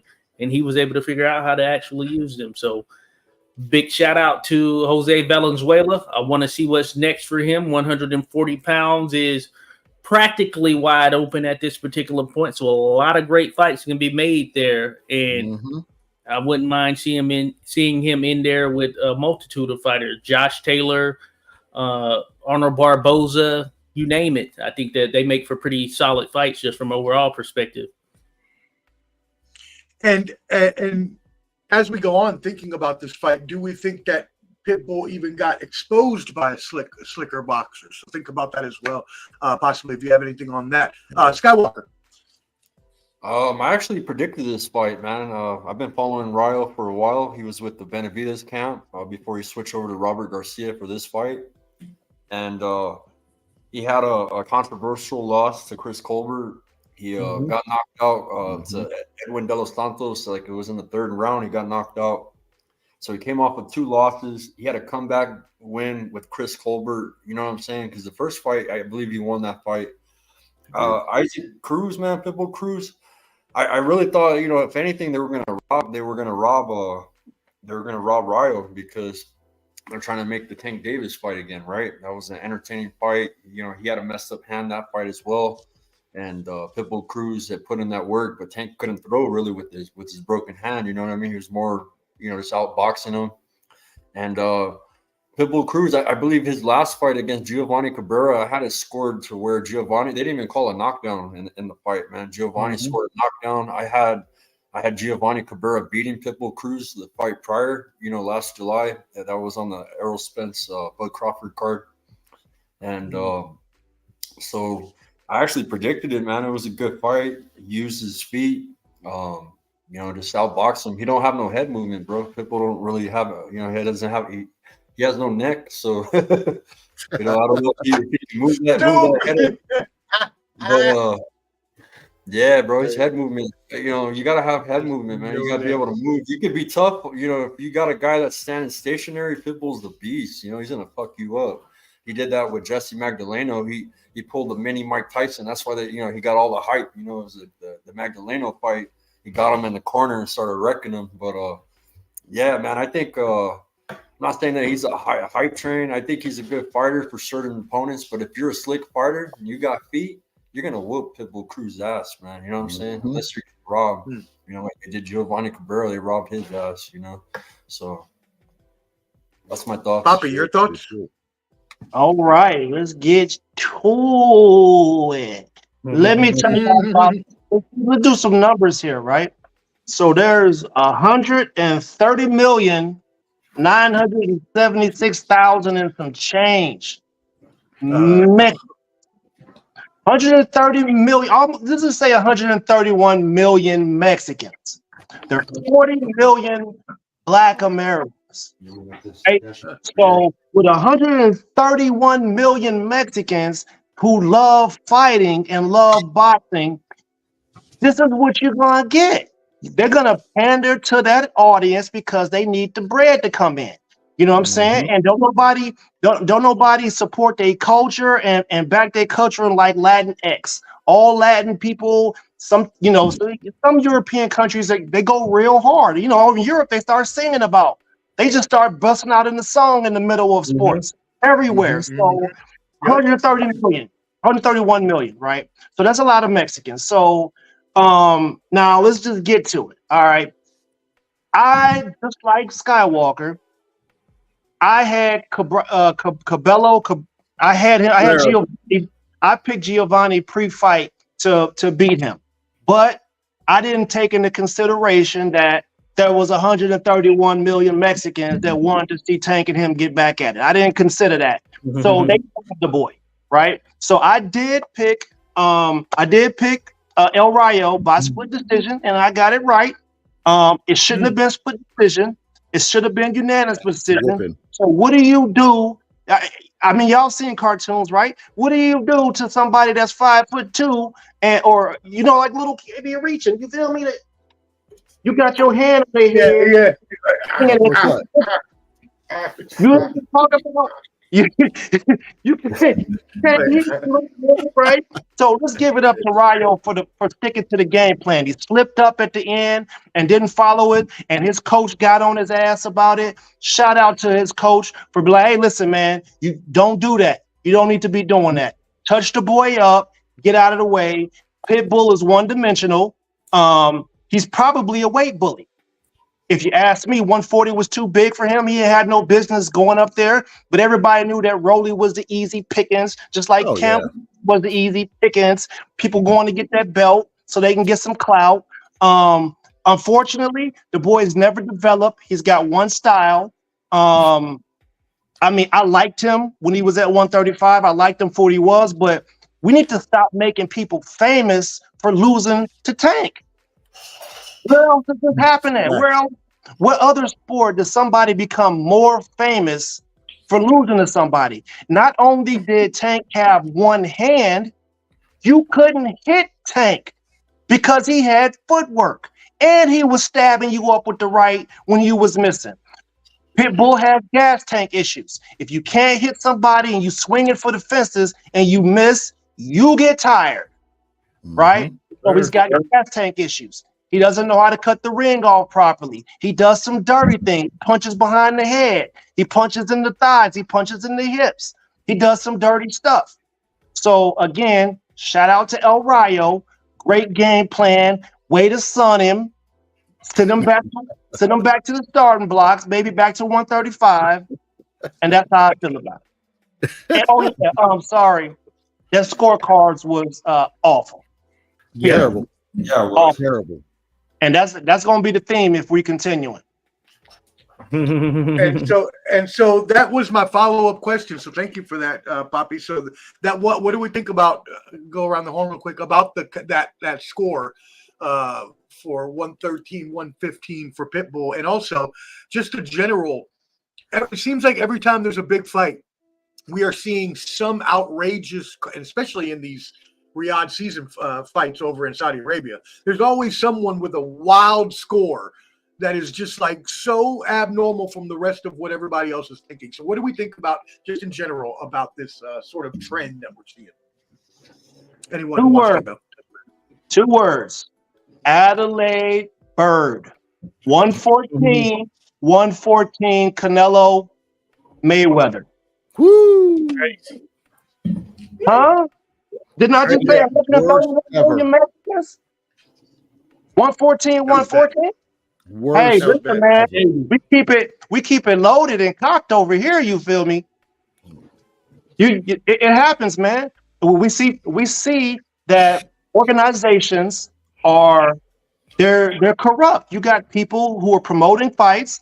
They're paying judges off, and all of us are out here bickering with each other when we shouldn't be fighting with each other. You got to point the finger at the refs, the promoters, the referees. You feel me? So Ernest, let me jump in there, Ernest. I will say this from that terrible, the Mayweather Canelo fight you just mentioned, from the Olympics, Roy Jones Jr. in 1988 to Floyd Mayweather and was at 96 in Atlanta. to even UFC. The scorecards are awful, and it's the commissions that hire these judges. You know what I'm saying? And it's across the board terrible. And that's what we should have known something when we saw Big Baby and Ruiz get a draw. We should know the hometown cooking was there. We should have known it. You have to talk about the mob influence. You have to talk about the mob influence. You have to talk about Vegas, because anytime they're gambling and people's money's on the line, you have people that want to control what's happening or to gain an advantage. These are the things that you get. So you have to eliminate some of these things in order to get it back to fair and square. That's a fact. One of the things I want to add to that, as the resident boxing official here, of course, on the amateur side right now, I want to say that we need more individuals like yourselves out there that are involved with the sport, because not everyone who is judging is watching on a consistent basis like we are. Not everyone who is judging is as versed in the sport on a consistent basis like we are. So we need individuals like yourselves that are involved with the sport, that are officials, that are judges, etc. And I will say that it's not always the case, interestingly enough. Let them know what you do, Josh. Let them know what you do on the side sometimes. Let them know. Oh, yeah. I officiate. So I'm with USA Boxing, amateur boxer there, or amateur official, of course. Could turn pro here at some point soon. And that being said, you get a multitude, a mix of individuals who are involved in the sport, but you might run into some individuals who don't actually watch boxing the same way that we do. So when they show up and they're there at the events, that might be the only boxing they've seen for the week, you know, and they're seeing it right then and there. There are rules, criteria, et cetera, but there's a difference when you have those that are truly tied to the sport in the capacity that we are. We're willing to talk about it, spend time dedicated towards it, versus those who, of course, they go in and do their job as a judge or et cetera, you know.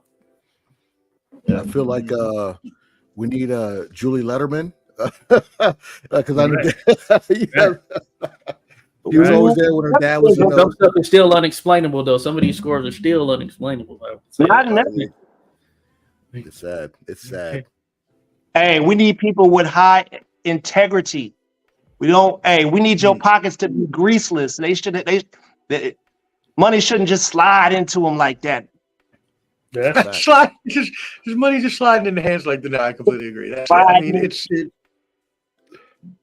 But as you mentioned, right, when you get politics involved, when you get people getting their greedy hands and money involved, that's when shenanigans can happen, right? That's when people start to desire and make their own way in things that maybe they should not be entering their hand in, as we could say, without getting more profane than that. So thank you for everybody's thoughts on that. Shout out to everybody. Yeah, go ahead. Anybody have somebody else? Yeah, go ahead. Hi, Walker. Okay. What? Yeah, so you have something else to say, Skywalker? Okay. No, I'm good. Yeah. Hey, I got one other thing. I will say one other thing, and I will say this, and I think it's probably apparent in some sense.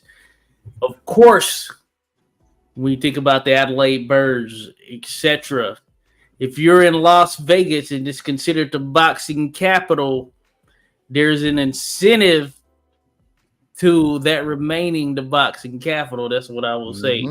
Of course, you don't want all of the big fights to pick up and relocate to LA, New York, DC, Florida, Miami, wherever it may be. So, of course, that does weigh on the mind. I will say that. Yeah. Yeah, if y'all don't want to listen, it'll be an awful thing to have to go to Saudi and hear them do here. Hey, they ain't got no drawers on up under them skirts, bro. It's a whole bunch of balls. Sitting there, all of somebody gonna walk past you and their balls gonna be smacking off their thighs, bro. You gonna Ernest. I told Omar this. We did a podcast about this, and I told them Al Sheik is changing the game. You guys keep it up. Not showing up the fights, not buying fights. You guys, okay, we'll do this. You want to watch a fight at 3:00 in the afternoon? Okay, we're gonna do that because Yeah. Vegas, America, get your shit together. Okay. Can't do it, bro. I'm not going to that. I'm not going to a fight. People walk past me, I hear Zach smacking off. I've been to Bahrain. I've been to Dubai 3 times. Stupid. Stupid. Ashhadu an la ilaha illallah. All praise you. You hear that salah, man, going on while you're at the fight. Oh, shit. Man. No. Now, Hey, listen, I'm just joking, man. But I mean, I really don't want to hear somebody's sack smacking off their legs. But shout out for Turkey for infusing this infusion of money and entertainment. The entertainment value is. I mean, it's there's nothing that compares to it. But hey, you're not coming over here and taking over, bro. We got kids that ain't been born yet that'll beat the brakes off of everybody you got over there. It's different here. Blame Al. And so, Haymon. I mean, let's continue on this topic because there was actually a fan mailbag question about this, so we might as well intertwine it here. Shout out to the Middle East middleweight who submitted this question, but they ask about what are your thoughts on the historic precedent set by Turki Al-Sheikh by bringing all these fights that the public really wants to see. So what are our thoughts on that mailbag question? Anyone that wants to go continue on to what we were saying. Hey, I can jump in there. Essentially, I think it's a good thing, but if you look in the annals of history, and really I focus on the history of the sport, of course, there have been pioneering promoters who have brought the big fights that individuals want to see. I'm thinking about the likes of Tex Rickard from way back in the day there. He brought the big fights. Tom McCrary. You have a number of others. Now, this is going way back, but at the end of the day, they were all centered and geared towards the best, fighting the best, and they would do what they needed to do to bring those two individuals together in contest. Now, I think where boxing kind of swayed, or think about before I get that, Don King, I mean, put on some top-level fights that saw the best fighting the best. You think about him being tied to Ali, of course, and the Foreman fight. I mean, then this is in unique places, of course, Rumble in the Jungle, Zaire, Africa, all that good stuff. So there have been those over the years. So even going back from deeper history, what I'm thinking about, but I will give it to Turki Al-Sheikh. He has funding that he can put behind it. You know, they say money talks. Ultimately, money does talk. I don't think we would have seen a Jared Anderson versus Martin Bakole were it not for the financial aspect of it, because I don't think that was going to be shelled out, and I don't know what the numbers were, by Bob Arum or Boxer, who I believe Bakole is with, Boxxer. And it's one of those things where when you have the right money in the fold, that can make a lot of things happen. And I like the fact that they have this infusion of funding. And of course, we are able to see some of these contests we wouldn't otherwise see. This was one of the most stacked cards just in general that we've seen in the last 20 plus years, I would say, you know, because it was pretty much solid from top to bottom, especially on paper.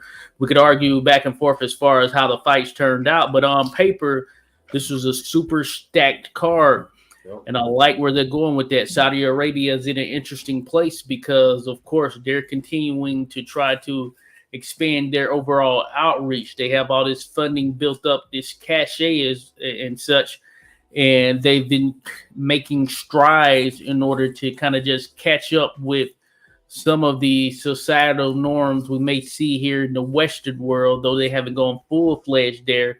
But because of such, they started to embrace some of these outside things. And I think it's a good thing for the sport and for the boxing fans as far as us being able to get a view of a number of these fights and a number of these matchups. I guess the only sort of drawback is that, of course, it is invoke new life into the world of pay-per-view, of course, and we now pay for subscriptions, etc. And then you have pay-per-views on top of that. And I think, and I know ProBox talked about this too in a little stream that they did on their YouTube channel, but that's another thing. When you do get these types of fights, then of course there is going to be a cost associated with it. And pay-per-views now, you're going to be paying like $75, $80 or more just in general to see an actual pay-per-view outside of other means by which you can actually see the action happen. That being said, I do like this infusion right here, and I think it's going to make more fighters really decide, are they in this game for your 3 rules there, Ernest? Legacy belts or the money? And I think money talks. I love that shit. Freaking dogs. I'm about to jump on the other end of the spectrum. Y'all better get what y'all got to get in before I ruin what y'all thinking. I mean, Skywalker, you got any extra thoughts? I think it's great, me personally. But yeah, man, I think it's good. We went through this shit with the golfers. If you guys remember, Lyft and PGA. You know, in the beginning, it was a big deal. Fucking everybody was pissed. You're not a patriot. You're going over there taking their money, competing out there in Saudi. But now PGA got smart. You know, it's if you don't let them control it and let them just be a partner, right? That's the money, right? And hey, let them be a partner. Shit, they make that money, right? It's all about like what we're doing right now. We're all collaborating. We're networking. We're live on different networks right now. And I think sometimes that works, man. I think it'll work out. And I think that Turki Al-Sheikh, you know, I know his English is not that great. You know, you would think he would speak a little better English, but but I think he's smart enough to know that we know that we don't want him taking over the whole sport. You know what I'm saying? We appreciate him. He likes the love that he's getting because he's making the big fights happen. But I think this will all work out, and I don't see no concern. I mean, some would call it sport. Some would call it sports. Are you ready for me to do that? Oh no, we're coming to you. I got one thing, Ernest. I will say this: the NBA wouldn't be anything without the ABA. The NFL wouldn't be anything without the was it the AFL? Not AFL. The AFL. Yep. WWE will not be anything without WCW when they merge, even though they were already a factor. But you know, whatever. So all I'm saying is, I'm all for this. Go ahead, Ernest. Man, let me get the spatula out. Let me flip this thing on his head real quick. 2 words: World Fair. You guys ever heard of that? In the early 1900s, late 1800s, the World Fair shows up. They put up this huge city. They bring out black people and tell everybody they're monkeys. They bring out hairy women. We're talking about some Cirque du Soleil type shit. And you know what happened during those events? People got kidnapped, murdered, robbed, all sorts of sorcery. So let me say this about what Saudi's doing. It is a takeover. Make no mistake about it. It's a takeover. Eddie told me 6 years ago that he was aiming to take it over. This is what this is. This is a takeover. Now let's talk about, anybody see the very first thing? Wasn't that like the most spectacular show you ever seen? A 3D musical concert, ring rising out of the ground. You know what I mean? I'm about to turn into Papi Chunye about to slide off. Ernest X is back, right? So they built that entire city and mall and ring stuff in 6 months. Wow. 6 months. Wow. It would take 10 years to do what they did in 6 months. Guess who built that stuff? Yeah, it gets deep, right? It's like Qatar in the world. At the first fight, there weren't very many women there, were there? No, because women are allowed to uncover themselves over there. You can't curse, you can't drink. So this is about image repair, right? Again, you know, I make jokes about not want to hear ball sacks slap off with thighs, but I also don't want to see women being disrespected and violated. I don't want to see those things. I also don't want to see. I don't want to let them get off with taking the sport over, having some stupid plans to do whatever it is that they're doing. We need this to be. If you're going to take it over, make the sport fair, make the judging fair, get the PEDs out of it. Right. You know what I mean? put shows on everywhere. Preach. You know, don't just come to America and make pay-per-views and make us pay $100 while the people in UK don't have to pay $18 a month or $18 a year, or you giving it to them for free. But we breaking bread over here. Do it the right way. We like that you're trying to force people to fight. That's the way it should be, like any other sport. You know what I'm saying? The next man up. It's not, oh, I'm gonna pick and choose. No, we want to see if you work your way in the top 10, work your way in the top 10. You know what I'm saying? And you're up next if 2 and 3 don't work out. That's how it should be. If he does that, I'm cool with it. But they got a lot of they got to fix over there, and it starts with human rights. I will say this. Ernest. Hey, that's the other thing. All our favorite Cuban fighters, we got human trafficking happening with them too. How do you think these all players get here? We got people over there to go out to go. You got to kidnap them boys and bring them over here. On that, Ernest, I will say this. Gary Sheffield said a long time ago, a couple years ago, that the reason why we don't have that many black baseball players is because they can control the Latin baseball players. Yeah. You know, and what's coming up. So that's caveat to that. And I'll say this. I know Saudi Arabia, they lifted their liquor license. It was like 90 years, like you couldn't drink there, but now you can drink there. But you're absolutely right about that. And I'm gonna agree with you. I would say just be careful. 90%, long as they be careful. Long as because we're getting the fights we want to see, but true, we gotta be careful. And we need to see the scaling as far as the judging moving forward. And also, you saw what Turki Al-Sheikh said about Canelo, I think was it today or yesterday? Basically saying that Canelo doesn't want to work with Turki, and Turki's like, you just want to do the easy fights. I want you to fight the real people.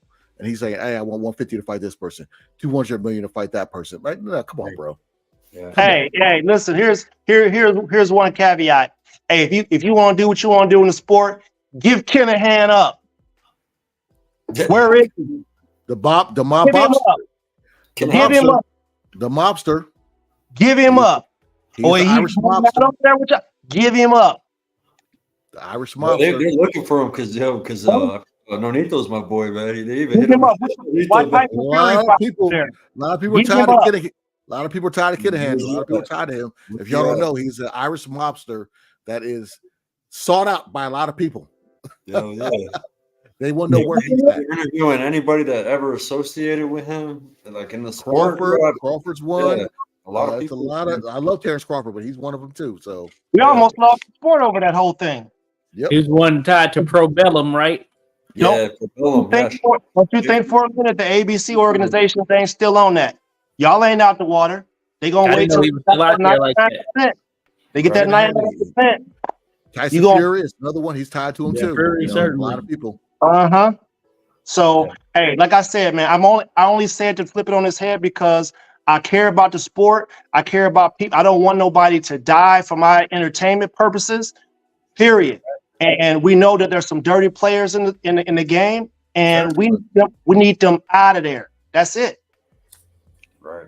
That's true. That's certainly true. And I mean, you are completely and absolutely right about the despicable human rights violations that occurred not only there, but in a lot of those Middle Eastern countries that to women and to the LGBTQ. Yeah, you're good. LGBTQ community and all of that stuff.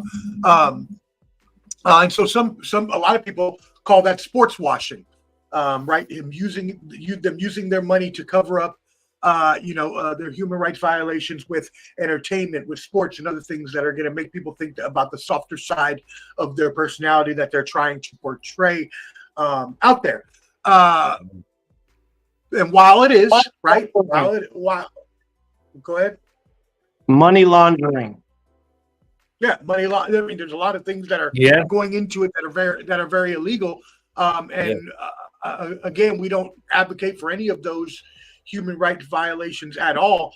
But at the same time, we would be I at least, and I've said this plenty of times on many of my streams and podcasts, it's hypocritical for me to say, oh, Turki Al-Sheikh shouldn't be using their money, or the country as a whole shouldn't be using their money to, compensate for things that they may be doing evil, because they invest into a lot of American companies, all of them that we use day to day: Uber, Disney, Amazon, so on and so forth. So if you are, it's not just boxing that is touched by the Saudi Arabian fund, the private investment fund, the PIF.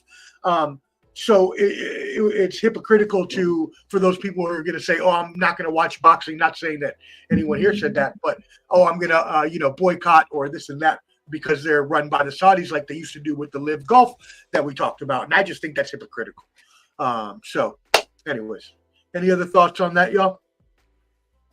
That's deep, All right, man. well, But if you're a hardcore boxing fan and you're looking at it, you don't really see that, man. We're all vets. You know, I've been in the Middle East. I was in Afghanistan, Iraq, Ernest and Josh. You know, but yeah, man, it's it's a different culture, different. You know, it's totally opposite. Like you're talking about the women not being in there. You know what I'm saying? And I'm going to go to the fight, man. Like, listen, when I went to when Tank went and fought down in Atlanta, oh my God, bro. Me and my wife was like, yo, I mean, I swear I seen about 1,000 women that had the clothes, they had to climb in through the neck to get in the clothes they was wearing. You really? I would like superheroes. Yeah, women play. Hey, women play an integral role. Marvel.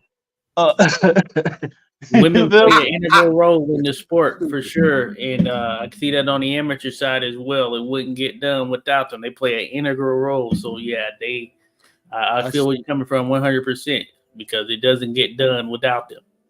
I'd say it's a lot when we talk about UFC and boxing.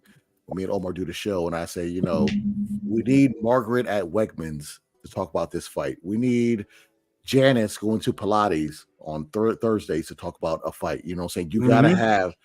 You gotta have that in there, okay? And you guys are basically just kind of like reinforcing what I've been saying for a while. And when we were going to school young, I remember growing up where women or girls, whatever, in 6th grade, 7th grade, talk about, oh, did you see that Roy Jones Jr. fight? You know what I'm saying? Like they would say, even though they know nothing about boxing, they would still say that, that they watched the fight. And they, so that might be more mainstream topic for another day. You know what I'm saying? My grandmother put me in boxing. A word? The one that put me on the boxing. Nice. My pops put me into boxing, and I think I said this with you guys, with you and Josh, when we did the interview last week. I remember growing up watching, looking at the Jet magazines, the small joints, and on the back of the joint was like, Hearns versus Hagler, Budweiser, you know what I'm saying? Besides the Beauty of the Week. That's what I grew up on. Besides the Beauty of the Week, yes. Yes, I saw a post, and I'm not going to say who posted this, but there was a post that somebody forwarded about, it was, I automatically knew it was completely wrong because I watched this fight with my father because I was back up from the Navy, and it was literally Roy Jones against Tarver, part 1. And I was like, that didn't happen in 2006. That was 2000. That wasn't a classic. Tarver got robbed. What is, people can put any type of clips together and make a post about it, and people just go off of that post. I'm like, that's not true. I don't know if you guys see that on your end sometimes about it. Hey, Omar, all of that stuff that we just said right now does lead us to the last fight, don't it? Sure does. It really does. And I appreciate that. And right before we get into that, I do want to hit these comments because we do have comments. So shout out to Ansqua, shout out to Randy Jean. Lovely. Yes, that like button is free. Hit that wherever you're watching us, whether on YouTube, Instagram, and make sure you're subscribing at everyone's channels here at Ball and Buds, at 86 Boxing, at Skywalker Boxeo, and at Papi Chunyeo.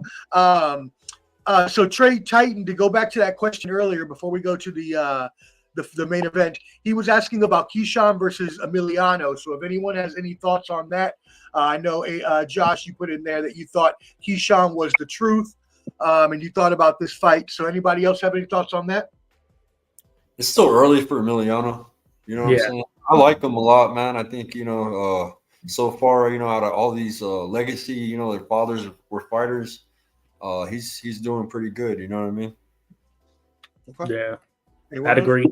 I'd certainly agree there.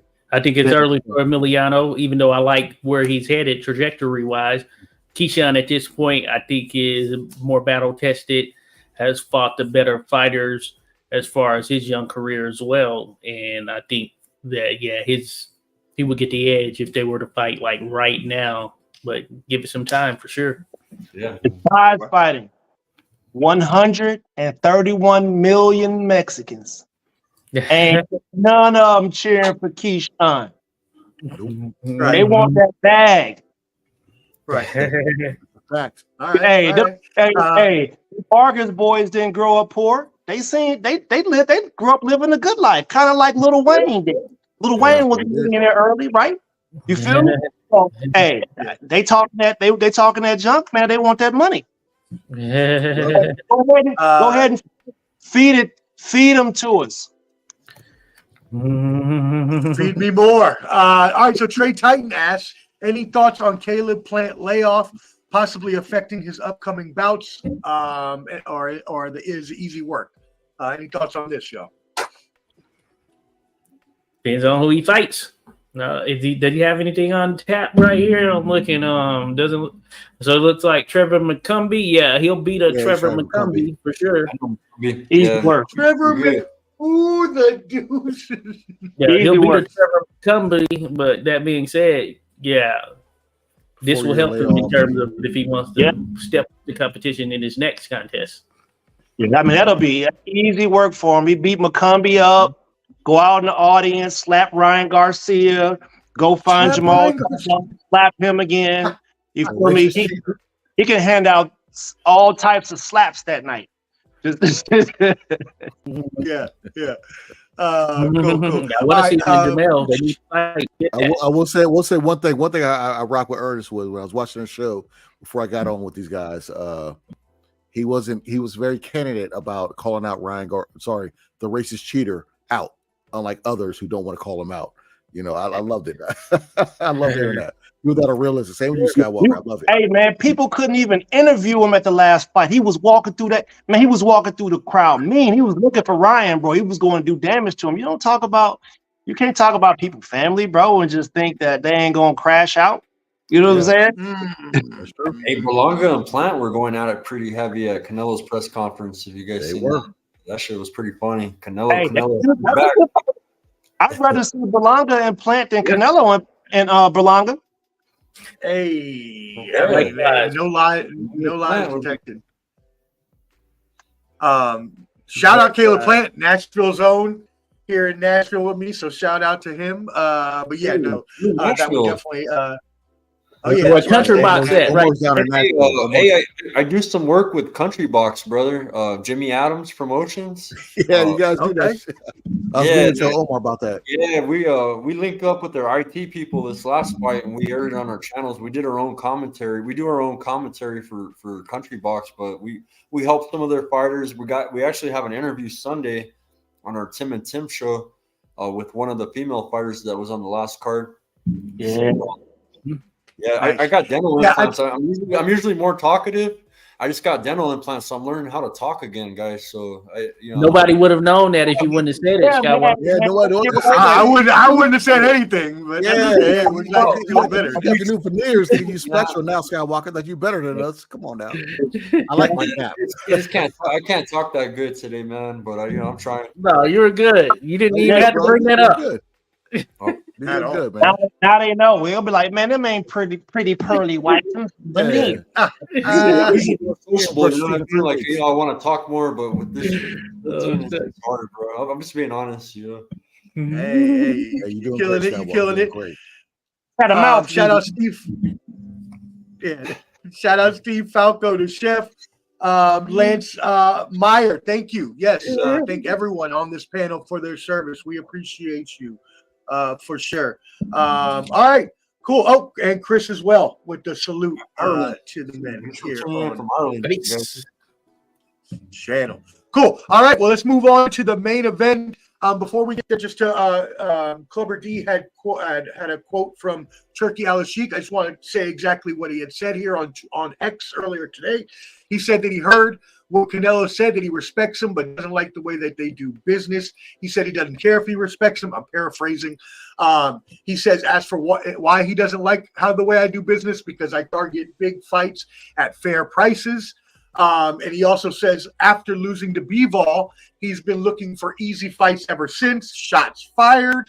And it also says he's not the one that is afraid of fighting Benavidez or Crawford, shots fired part 2. Anyway, so that was the paraphrasing of what he said today. Shots fired. I love it. And I'll just caveat on that, just to piggyback real quick. When we're about to go to the main event, but if you look at what Turki Al-Sheikh is going to do, he's going to box Canelo out on all his pay-per-views because Canelo's fighting Berlanga, a.k.a. Rolly Ramirez at 168. He's fighting him on the 14th of September. And also Turki Al-Sheikh is you got it, Omar. Turki Al-Sheikh is basically producing the UFC card in the Sphere on the same night. Yeah. So every time that Canelo will fight, Riyadh season will do something probably the same time. Similar to what fantastic. Bud Crawford and Spence, how they had a UFC card same time. They're going to do the same thing to Canelo because his numbers haven't been looking that great. So just put that out there. There's some pressure. Well, that's going to be crazy because UFC is going to have one that same weekend too because UFC is doing the same thing to Canelo. So now you're going to have 3 big, huge. That's going to be a crazy weekend. No. The UFC is Turki Al-Sheikh's thing. He's producing. Oh, okay, that's the one they're doing in the Sphere. Okay, got it. Okay, cool. Yeah, it's gonna be crazy. That's the first time the Sphere is going to have combat sports in it. Period. You know. That's a fact. Yeah, Walker. That's a fact. Should be crazy. Hey, although the pictures from 131 million Mexicans. Tell you, man, Canelo. He got a following. But his numbers ain't producing. It doesn't matter what we do. He's gonna be able to. Do they even make Hennessy in Mexico? Like Hennessy isn't, bro. You get what I'm saying? So tequila? He's gonna sell out wherever he goes. He's gonna get his money. Turkey can box him out. You know what I'm saying? Until the Mexican people put real pressure on him, then he's gonna be able to operate the way that he does. Benavidez, I saw what, Ernest? I saw how everybody likes to grift and like Showbox. I'm gonna name what's his name? Show whatever. I don't care. Showtime.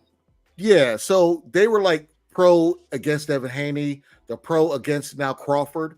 He did a thing saying, "Oh yeah, Benavidez doesn't deserve a title shot against Canelo. He lost the belt twice." And idiot. Do you not know that he's been a number 1 contender? He's had the WBC belt for the last 3 years. What you're saying is irrelevant. All right, it doesn't make sense. The reason why he would fight a Yurdaman or a Ryder or a Munguia or Triple G moving up. Right. He's been a WBC number 1 contender since he lost those belts. So a lot of people, a lot of content creators, they know that they can just say, "Hey, I don't like this person," because they know they're getting a lot of clicks and views. And that's the shit I don't accept. I can't do it. I'm with you. For sure. Okay. I can't do it. No, that makes complete sense. So then let's move it on to the main event, gentlemen. Through Terence Crawford's obviously relationship with Turki Al-Sheikh, this huge card was created. Terence Crawford obviously has ascended not only in greatness but in weight classes along the way, continuing to move up to now in his fight with Israel Madrimov at 154 for the WBA super welterweight title. Obviously, even the Sheikh Al-Sheikh himself thought that Crawford was going to be the victor. He actually said it was going to be a knockout. Instead, we did get a split decision. But it was clear from the beginning, right, that Madrimov was going to present at least a intriguing challenge for Crawford. Probably, maybe not going to win, but at least present presenting an intriguing challenge. A lot of people are quoting, oh, he only had 10, 11 fights, but as I heard quoted on the broadcast a couple times, he had like and I don't know this number to be true, but around 350 amateur fights. So clearly, he has a lot of experience. He's not some guy that only had 10 fights and is just coming in. That being said, Crawford did win 116, 112 on one card, 115, 113 on two other cards. Poppy, we'll start with you and then go all the way back up to Clubber D. So what are your thoughts? Man, I could cook on this one all night, but let me make it short for you. So first of all, I told you they're playing chess, not checkers. All right. When Bud Crawford was whooping Earl's behind in the ring, while he was beating Earl down, he was talking that good trash to Jermell Charlo outside the ring. Jermell Charlo ran his mouth prior to that fight, and Bud said, "You gotta see me. We used to be cool, but now you gotta see me." So stay in your weight class, little boy. You at 147, right? So it starts there. Jermell Charlo owned all them belts. He's the only person to go get undisputed and then just dip off and disappear, go up 2 weight classes to go fight somebody when Bud should have been fighting him next, and that would have been a great bout for Bud to go and clean him up and get undisputed. So first of all, them belts don't really mean that much because ain't nobody beat Jermell Charlo to take them belts off of him. So where'd they come from? Now all of a sudden Bud's fighting Madrimov, right? And it seems like Madrimov wasn't supposed to lose. That's how Eddie felt. They felt like they pulled one over and they was coming to get the strap and take it back overseas.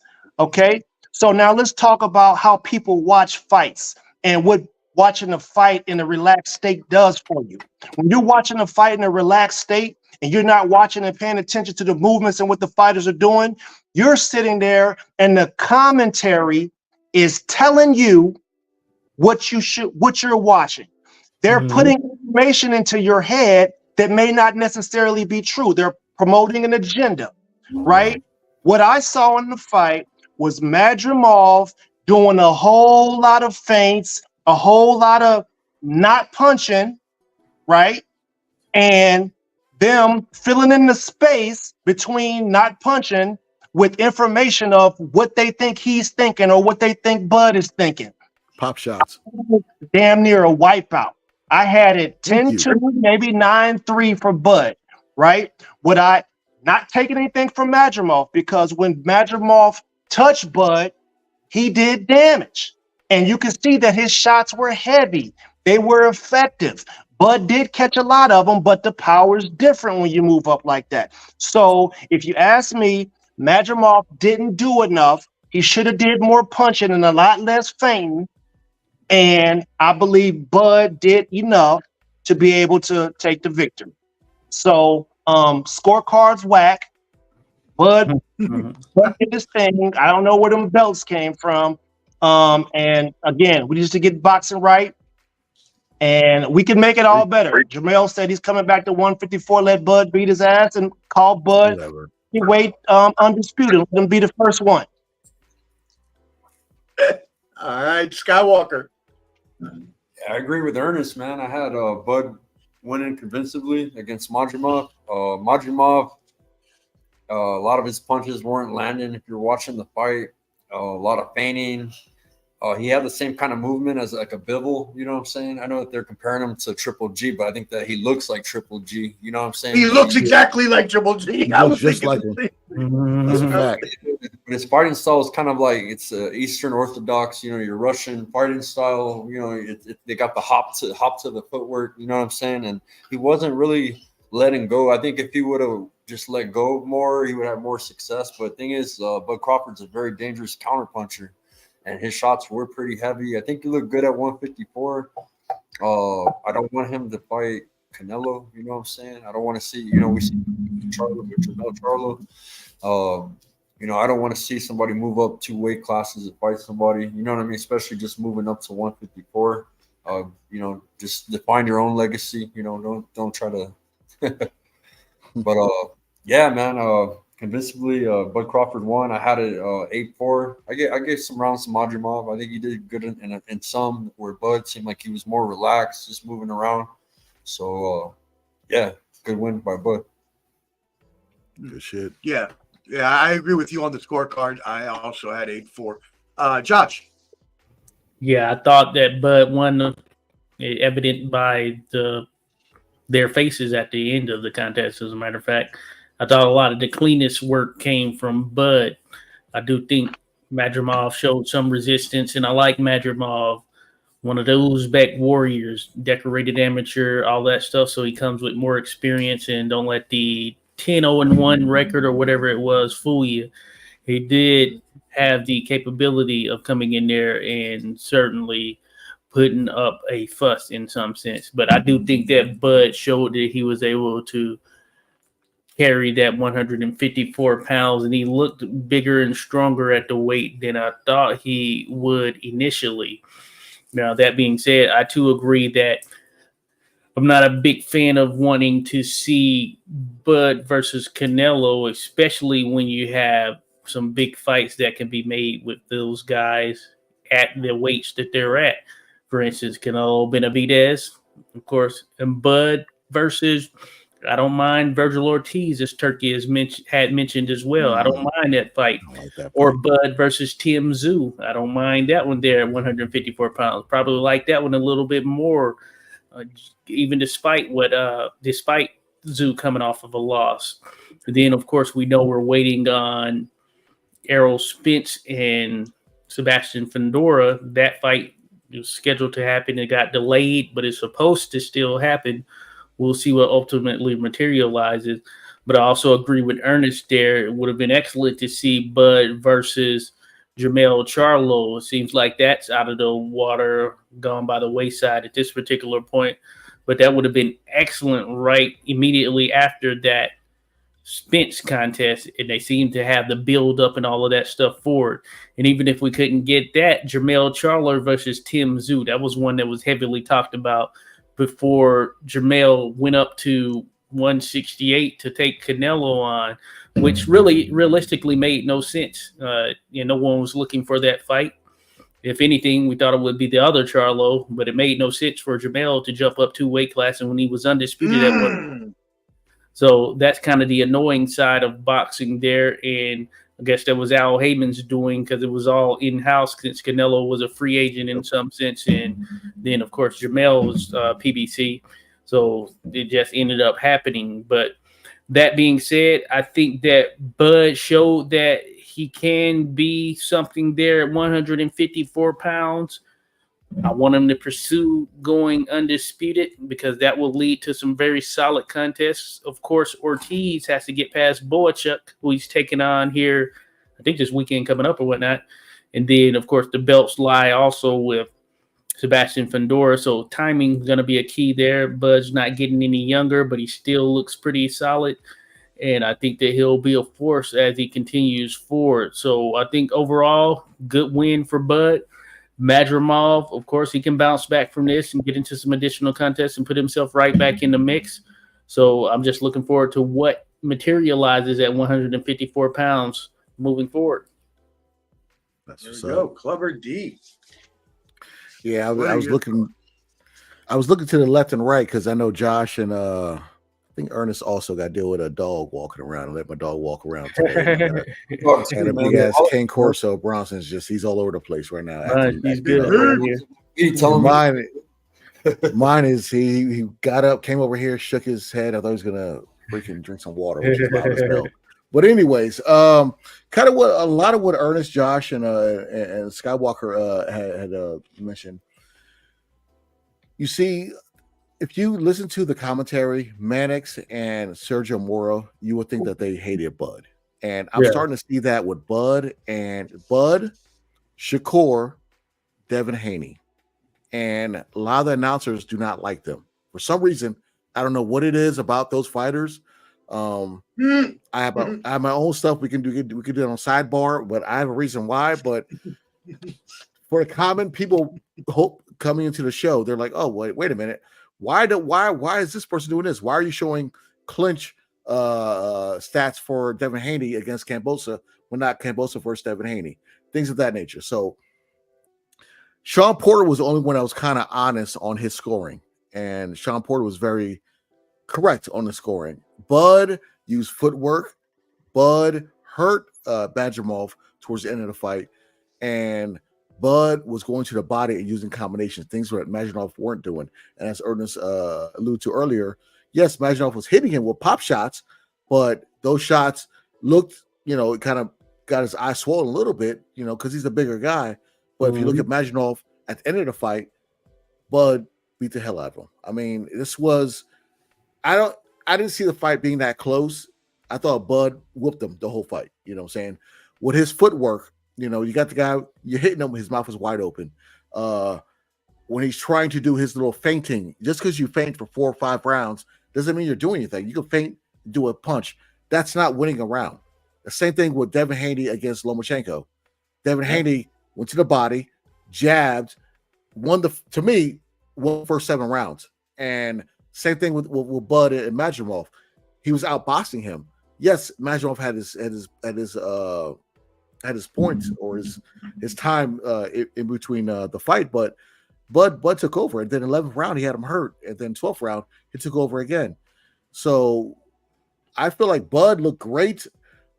I will feel a little weary if Bud fights Fundora, because I'm a fan of Fundora. I think his size and length will be a problem, but as Lubin said with Fundora, thought he stuffed his gloves, and I've never seen anybody in a press conference still have his gloves on. I don't know if y'all remember that. So he busted Lubin up bad, bro. He did, but Lubin said he thought his gloves were loaded, and then in the press conference, Fundora still has his gloves on. I've never seen that before. You know what I'm saying? But somebody from the corner should be in there. Whatever, sitting at the table. Yes, he has gloves on at the table. Interesting. That's kind of weird. It's little, but somebody that's a little shady. Kind of like how they caught Margarita. You know what I'm saying? I don't know if nobody was in the locker room, but Lubin brought out there that he has gloves on in the press conference, which is weird. So I'm just saying, just putting that out there. But I think Fundora would be a tough out for Bud, and also would just to throw this in at the end. I'm sorry. Virgil Ortiz has already said, Ryan Garcia, oh yeah, I'll fight you any day. Earl Spence, yeah, we see that at Dallas Stadium. Recently, just I think today or yesterday, Bud Crawford, well, there's other fights out there. There's other fights I can do. So that tells me that's twice. He's a duck Bud Crawford. That's twice. So let's put that out there. And also with Virgil Ortiz, can he make 154? He hasn't made it yet. He was overweight the first time. Now he's fighting on Saturday. Is he going to make that weight class? Just saying. And as you mentioned, right, that was the fight that Turki Al-Sheikh said he wanted to make if Canelo did not take the Crawford fight, which now Canelo is also ducking that fight. But I mean, on that note, right, we would think Terrence Crawford wants that fight mostly for a payday, but whether they're changing their plans because they think maybe Crawford was less impressive than they thought he was going to be moving up to 154, or maybe it's because Alvarez, who's fighting Berlanga next, is ducking them, or just playing coy. Obviously, he's been ducking all the other fighters we want to see, including Benavidez.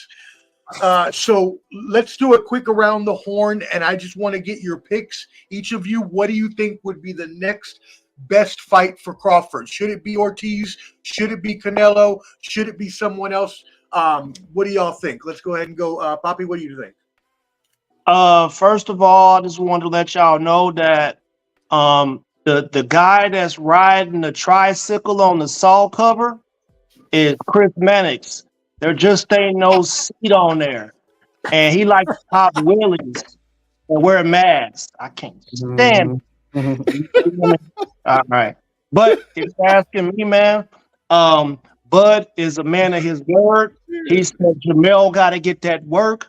So if Jamel could stop, if both the Charlos could stop smacking their wives up for a minute, We can get some real fights out here. So I want to see Bud and Jamel get it. So Bud beats Jamel. I'm saying that Bud is the GOAT. 3-weight class, undisputed. Because if you beat the man, that beat the man, that beat the man, that makes you the lineal. That's what I heard. That's a fact. Yeah. I see a All female. right, Skywalker. Fuck off that tricycle, boy. Can't stand I it. think he got a lot of pull, man. I think if he wants to unify, he could fight Pandora. You know what I'm saying? That'd be a good fight. And Jamel, yeah, Jamel's good, but I think Pandora right now, Tim Tszyu, you know what I mean? He's got a big fan base. You know what I mean? So there's some good fights at 154. You know what I mean? There's a lot of sleepers too, man. Like Charles Conwell, he's another good 154 pounder. He's sleeping everybody. Yeah. And I don't, like boasting about, fighters that, taking lives in the ring, but he's one of them, He's man. R.I.P. Patrick Day. Patrick Day. Yeah. I'm taking Conwell over everybody down there. He got that raw strength. Mm-hmm. It's different. And he's slick Josh, too, what- bro. He hit like Josh, what do them you think people. about He don't have eyes, people. The hill. Ah! Hey, That's funny. That's funny. I love but that. hey, but yeah, Stupid. I would say either Ortiz or Tim Tszyu. I think those make for very exciting fights right there. I would say Jamel Charlo, but of course he got a lot of issues he's dealing with right now. Him and his brother, they both need to get their stuff together, make up so that they're back Absolutely. attending each other's Absolutely. fights and go from there. But based on what's out there right now, because Fedora is lined up to face Errol Spence and not waiting, I would say either Tszyu or Ortiz. And hey, Tszyu, hey, he's available, All right. Clever D. I'm more of the I'm on the fence of for Crawford. So he might become unified WBA and WBO champion, depending on if Fondor can fight at a certain point. With him getting 2 belts to be the number 1 contender for WBC, all he has to get is the IBF. At age 36, about to be 37, I'm more for him if it's not somebody with a belt. Don't fight. I want him to be a 3-time, the first male unified champion. So I love the Charlo fight. I would love that to happen, but Charlo doesn't have a belt right now, and I rather if a belt's on the line, he can get that. Go ahead, take it. Because to me, if he does that, I think Ernest said earlier, Crawford will be top 5 for me as far as best boxer ever. You know what I'm saying? If he does that. So Wow. Wow. Okay. The PPC be on that BS, bro. Talking about baiting and switching. Tim Tszyu is a victim. He's like a P. Diddy victim because they baited and switched. They baited, man. Where the WTF is Keith one-time Thurman? That boy. Didn't you say you was going to 154? Wasn't you supposed to fight Tim Tszyu? Did you just fade it to black? Where are you at? You should be a tune up for somebody. Matter of fact, Virgil Ortiz should beat the brakes off you. that's a fight. That's a fight that needs to happen. And I was thinking Thurman. He's in Clearwater with my brother hanging out. We're just chilling. All right. Hey, because I know they got that mad honey over there in Nepal, and he might have been. Hallucinogenic honey. Yeah, I know What are you doing, bro? I'm telling you, man, the stuff they be doing is real funny, man. Because Pandora threw like 700 punches that fight. You don't feel in last minute at 2 weeks out, and you can throw 700 punches and don't be tired. That means you was preparing for him the whole time, the same way they did Pac-Man with our boy from Cuba. Preparing for him the whole time, the bait and switch. Oh, Earl's eye is injured. Okay, let's just slide this dude in here. Yep. Because remember, TG's promotion, his We're not promotional company's not with PBC. We're not following that no PBC, so that's why. not falling no more. Jamel is the undisputed champion at 154. I don't care if he don't got the belts or not. It's kind of like Josh Taylor at 140 when he lost the belts and people humbled him. Hey, everybody, hit the like button. Everybody hasn't hit the like button. Just do it one time. It's free. Yeah. Hit the like. No, yeah, everybody here. If you're not subscribed, please subscribe to everybody here. Okay. That's all. Yes, thank you all for tuning in. Okay. Lead them tricycles alone. Yeah, leave them tricycles alone. That's right. Thank you all. Yeah, and thank everybody for tuning in. We appreciate it that you all stick with us. We are going strong and having some really good conversations. So shout out to everybody who's tuned in. Shout out to Canteen. Shout out to Gray Fox. And we also got some questions here that I apologize to you. I know it was a bit of a conversation we had there, Tim Chiton. But he had a question a while ago and we weren't able to get to it yet because we were rolling along. But he says, speaking of 140, do any of you think Ismael Bonasso is a factor in any matchup? So if anyone wants to touch on that. He's old, but man, he got some dog in him, huh? I think age is a factor. Not going to give him any legitimate shot. Hey, listen, my man is handing out my concussions and migraine medicine. He hit hard. I'll give Pop a chance. Pop, he does have a chance. I think depending on who he fights. Timing is a factor, you know what I'm saying? I mean, we got Russell Jr. Matias ain't dead yet just because he lost a fight. Bro, we got there's some monsters at 140. Paro. Russell got the rude awakening when he talked about PEDs. Don't mean nothing. Hey. Talk about Devin Haney, and then so what happened to him? Inactivity. You fight. PBC, they like that. PBC wants you to fight once a year. That's it. Once every 2 years. 140 got some killers there, man, and that's why he's out chasing Bud. You got work at 140, and then you got Brian Norman and Boots and Stanionis at 147 before you start talking 154. Yo, man, listen, all them people, all those fighters that fought on Top Rank, and they drank the Kool-Aid that had 4 cups of sugar in it per quart. The kids is up, bro. Y'all ain't prima donnas. Y'all are fighters. And if you want the respect that you're asking for, you got to fight somebody for real, somebody that's a real threat, and risk it. And then we'll give you everything you asking for. That's it. Just go. You got to put it on the line, though. Diabetic. Got to put it on the line. Hey, I'm waiting for that cup of Kool-Aid, bro. I'm working with them this week, bro. It's not me. It's not me. 4 cups of sugar per quart. I'm gonna see Bob on Saturday. I'm gonna say, "What's up, Bob?" I'm gonna try to get an interview from him. Like, we're never gonna fight over again because you. I love it. Please get an interview with Bob Arum. Please do. Yeah, please do. Yeah, tell him to stop using Muhammad Ali's name, bro. Yeah, Bob, stop using Ali's name. Nico and Random. Look at my hand, bro. I got the Top Rank stamp still on my fucking hand, bro. Today. Oh, there we go. That TR, man, I got tattooed today, bro. With a special ink right there. There's that. You won't get tattooed. You won't get tattooed. That's the first thing they do before they blow air on your booty cheeks. No Diddy. No, I'm just playing with you. Like I said, man, you just gotta watch out for Oscar. You know what I mean? The boys be having some wild parties out there, man. Hey, watch out for Oscar. Watch out for the abs and. Watch out for Diddy. Watch out for all of the above that may try to snatch your booty.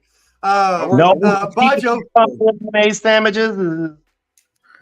Yeah, this is my first time to the Top Rank event. I did PBC before, so there you go. No, make you do. You're doing your thing, man. That's dope that you're out there at the fights, man. Make sure you get some good footage. And let the people know, man, they can come check all of us out. They come talk to us. We're going to give them a real conversation, and we care about them.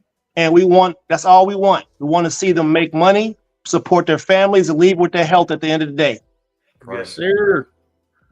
Hey, Make sure y'all subscribe to everybody's channels here. Papi Chonyeyo, Skywalker Boxeo, and 86 Boxing, as well as Ball and Buzz. My brother Bajo had a question.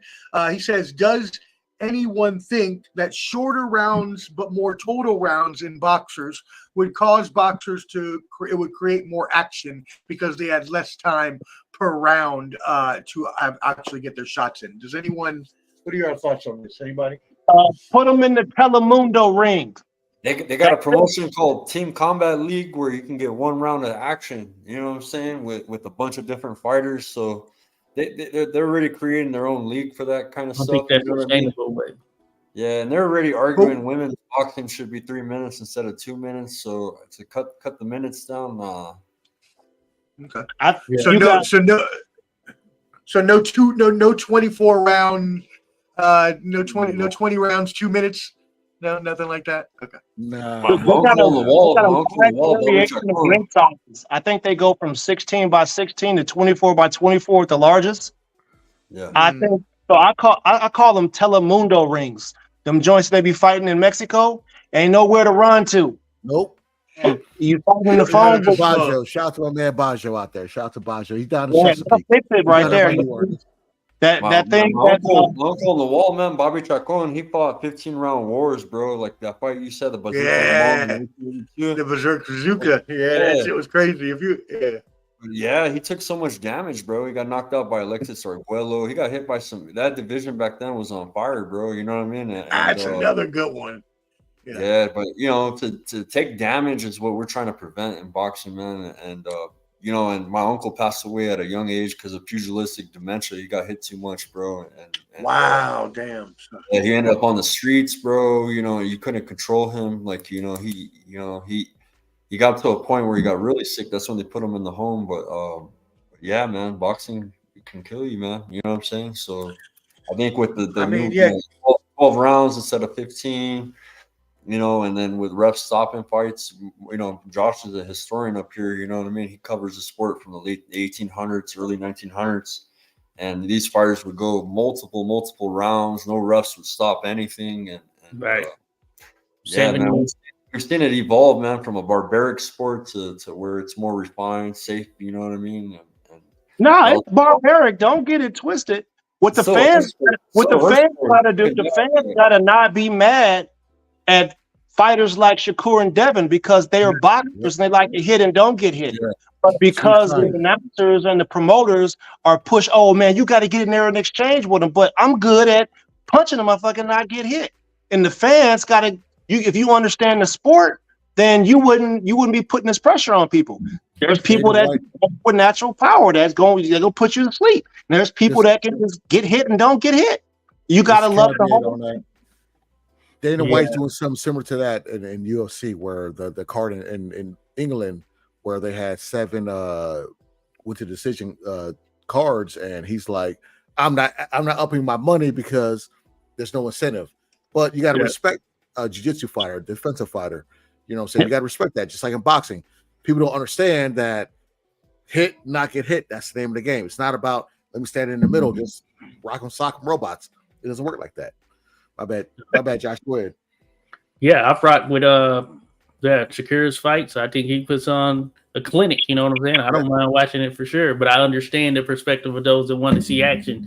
Yeah, I don't think shortening the rounds would necessarily result in more action or whatnot. I do know that from a historical standpoint, back in the day, one of the things was you would have shorter fights in terms of rounds totals. And it was not uncommon to see the elite top level fighters that were champions have a 6-rounder or something of that nature. And just as they were kind of stay busy fights in some cases, or they'd be taking on top level competition to other elite fighters for 6 rounds. And I think that does put some emphasis on there, especially if you're looking to keep kind of your record intact and keep the momentum going or whatnot. So I would think that could kind of factor in some capacity, but stylistically speaking, I think that a defensive fighter is going to be defensive regardless of the amount of rounds that is tied to it more often than not, you know. So I don't know if there's any way of changing fighters' mentality based on the total number of rounds. Just thinking about it from that standpoint. 1 round, Telemundo ring, no time limit. 3 knockdowns to the first of 4. Rockin' sock'em, just rockin' sock'em robots. That's it. Just Yeah, that would change it for sure. Last man standing. get in there. I don't know. No choice. I love it. Going in there throwing them dick beaters. Well, all right, cool. I mean, as you mentioned, right, like women are even lobbying for 3-minute rounds now. So going backwards is not going to happen. But They should get it. I mean, it's I love it. They Some should of get it. them. it's a novel. Tremendous Yeah. run. Yeah, I mean, what are your thoughts on that? What are your thoughts on that? Anybody want to say their thoughts on that? Should women On be women, at least? hey, we asked the women, like on our show, we've had women on and we've asked them those questions, and a lot of the women wish they had a little more time to work. Majority say 3 minutes. That's crazy. Yeah. They wish they had time to work. We'd probably get more knockouts, more stoppages, because 2 minutes is not enough time really to show skill. Because you get the referees, sorry, Josh, but in the women's fights, the referee will get in there and it'll be 15, 20 seconds trying to break somebody up. And now we down to 1:40. We're at 1:20. You got 3 breakups. And you had 5 punches thrown, and 3 of them landed. Maybe. We talked about that at our. Me and Omar talked about that. I think it was Monica Serrano when he fought in Florida, and WBC didn't want to recognize that 3-minute round fight. 100%. I agree with everybody. Should be 3 minutes for women. Women could do just the same as men can do. 3-minute rounds. Let's do it. Yep. And the amateur, the elite women, they do 3-minute rounds, so it can be done. It's doable. I would support it for sure, and I think that would change the dynamic somewhat. Or at the very least, if they're going to keep it 2 minutes, I think the championship fight should be 12. At least rounds, the championship. Yeah, 2 minutes. At least. Yeah. Yeah, I agree. At least the 3 minutes off. We could go. I don't know. We can go. Clarissa versus Iman, the Olympian. We can just kick it right Oh, off. you stupid! You so stupid! You so stupid! You so That's why. stupid! That's why. Yeah, Guo. Oh yeah, I picked up my knockout too. Yeah, Guo. That's why. Oh man! All in Damn. buzz. That's first of all, you ain't getting us in trouble or canceled. That's allegedly. Okay, that is allegedly. I did a story on this on my show yesterday. Y'all want to go? Y'all want to go check out? Yeah, I mean, you're right. I shouted her out yesterday as well. Shout out to Quote. We all know it. Okay, cool. We're going to wrap this up with a few mailbag questions that we had sent in from the fans. So the first mailbag question comes from that Mexican OG. Shout out. I see what you did there with the new rapper guy, who, by the way, I saw. I thought it was my uncle rapping. I was like, why is there like a 40-year-old Mexican dude here rapping on stage? He was actually not bad. He wasn't bad. I went to the Co-Wetzel birthday party in Dallas. Shout out DJ Danny West, and I saw that. But anyways, they asked thoughts on the Canelo Berlanga press conference. Obviously, they went face to face. Was this stage to get more buys as Berlanga was asking for more buys right before that happened? And also, does Berlanga, and this hurts me as a Puerto Rican because I know the answer to this, but does Berlanga stand any chance? Ooh, who you want to go first? It don't matter to me. Go ahead, Whoever Ern. wants to go first. You got Ern. You ever seen the movie Kids? Any of y'all ever see the movie Kids? Yeah. One of my favorite movies of all time. Yeah, that was the pool scene where the black kid got out of the pool. He was butt naked. He was. Yeah. I ain't with all the sword fighting, throw hands. Berlanga, he has a puncher's chance. He does. You gotta give him his respect. He does have thunder in his hands. Unfortunately, his inexperience is probably gonna get him done. It's gonna get him done bad. I mean, I remember seeing a clip of Erickson Lubin doing him dirty in the sparring. I mean, Erickson Lubin was doing him dirty in the sun and him. Canelo it's too much, man.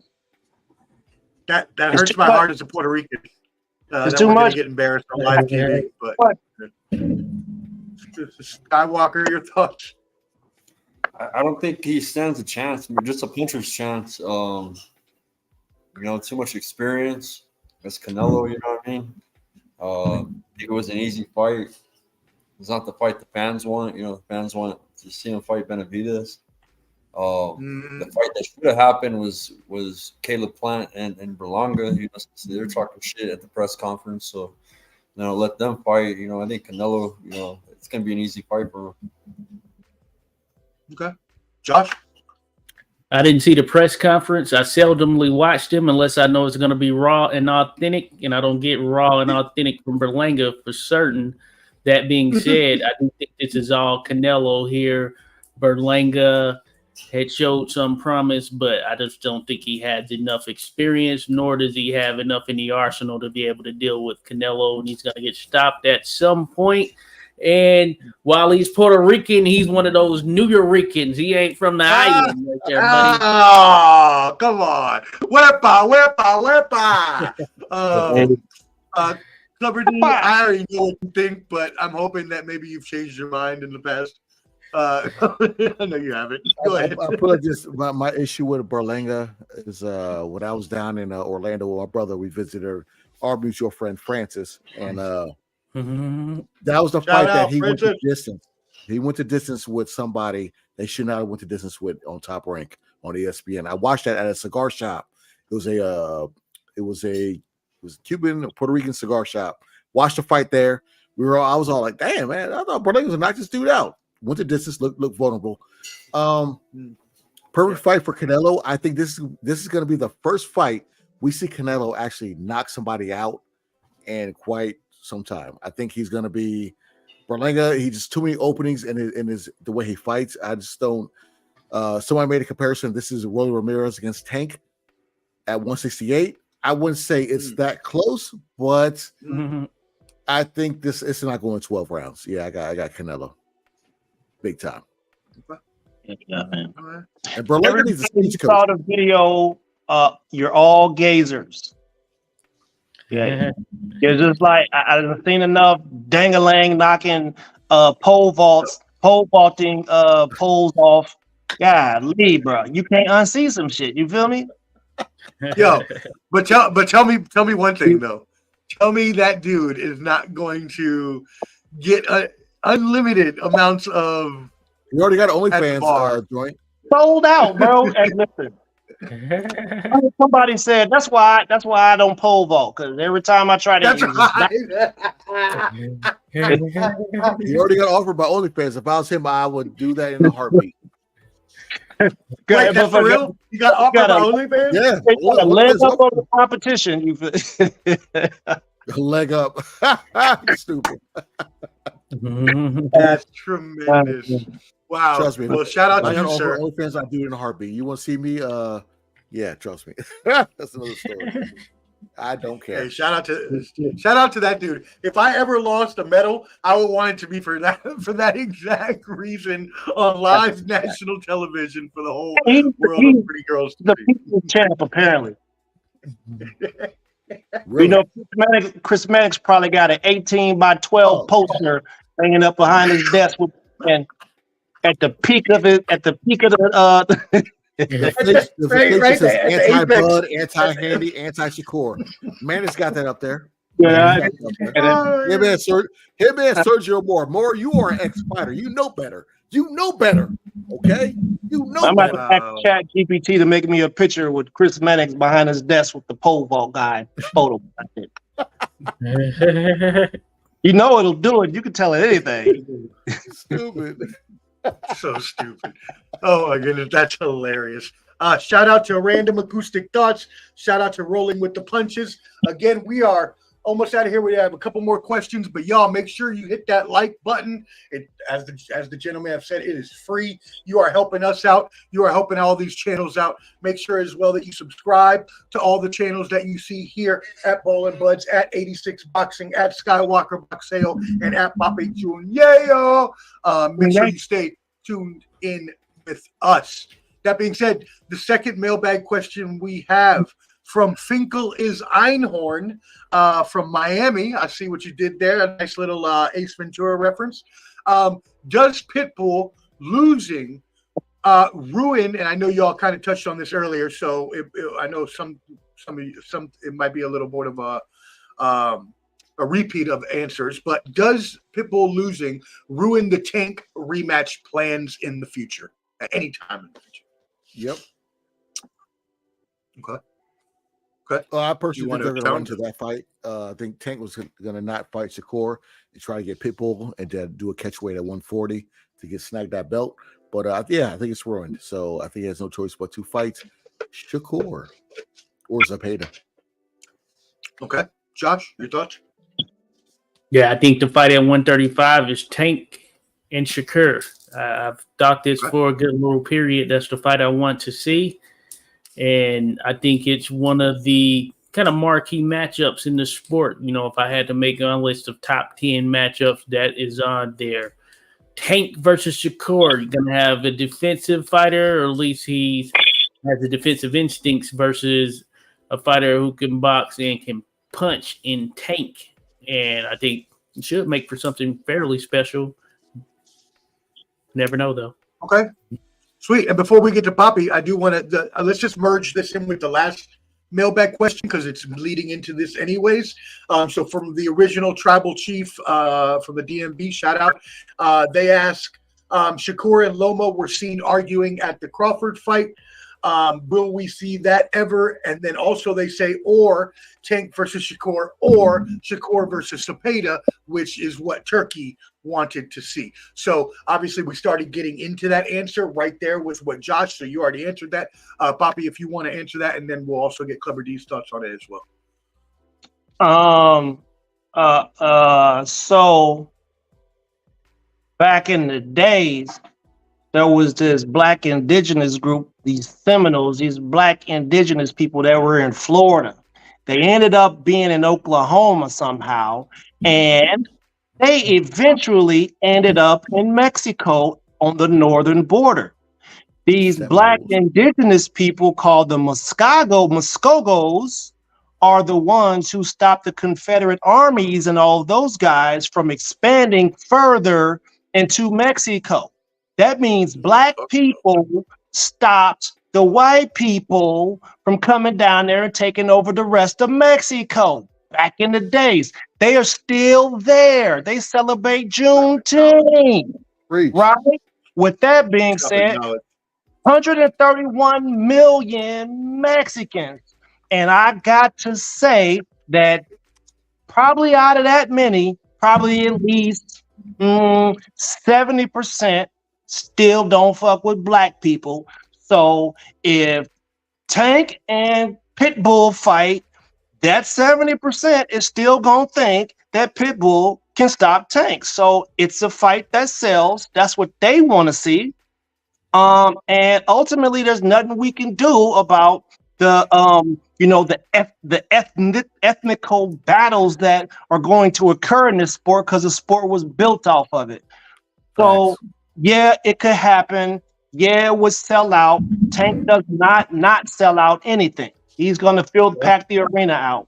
So that's what the people want. They just didn't realize they didn't have to go through a bunch of bullshit to get it. You could still get the fight, whether either one of them lose, because Mexican people don't really fuck with black people like that. And that just seems like that's what American boxing has been built off of. That's just keeping it real. So that's my opinion.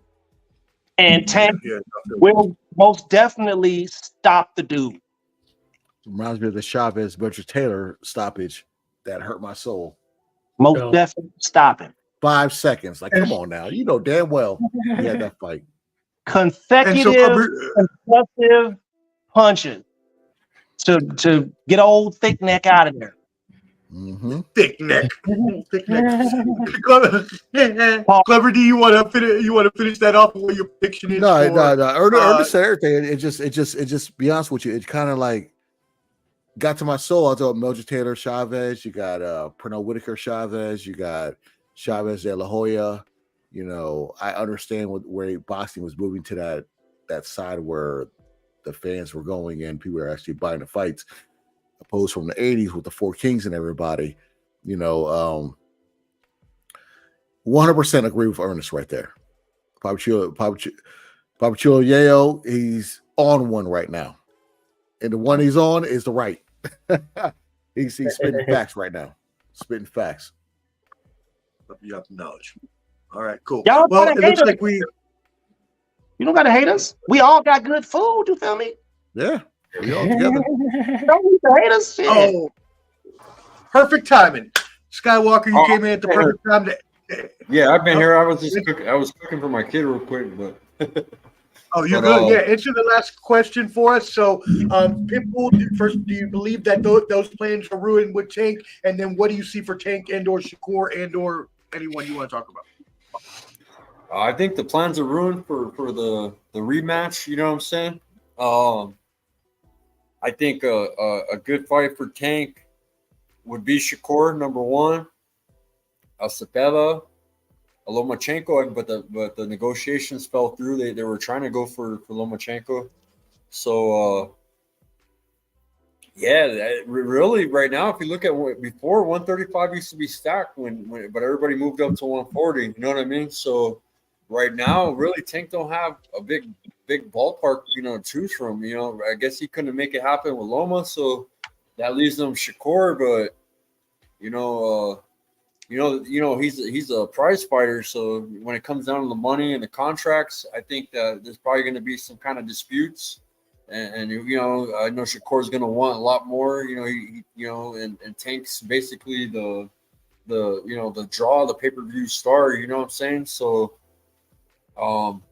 it's a big fight for us Americans, man. We want to see who's the best. You know what I mean? And Lomachenko, man, a good fight for Loma.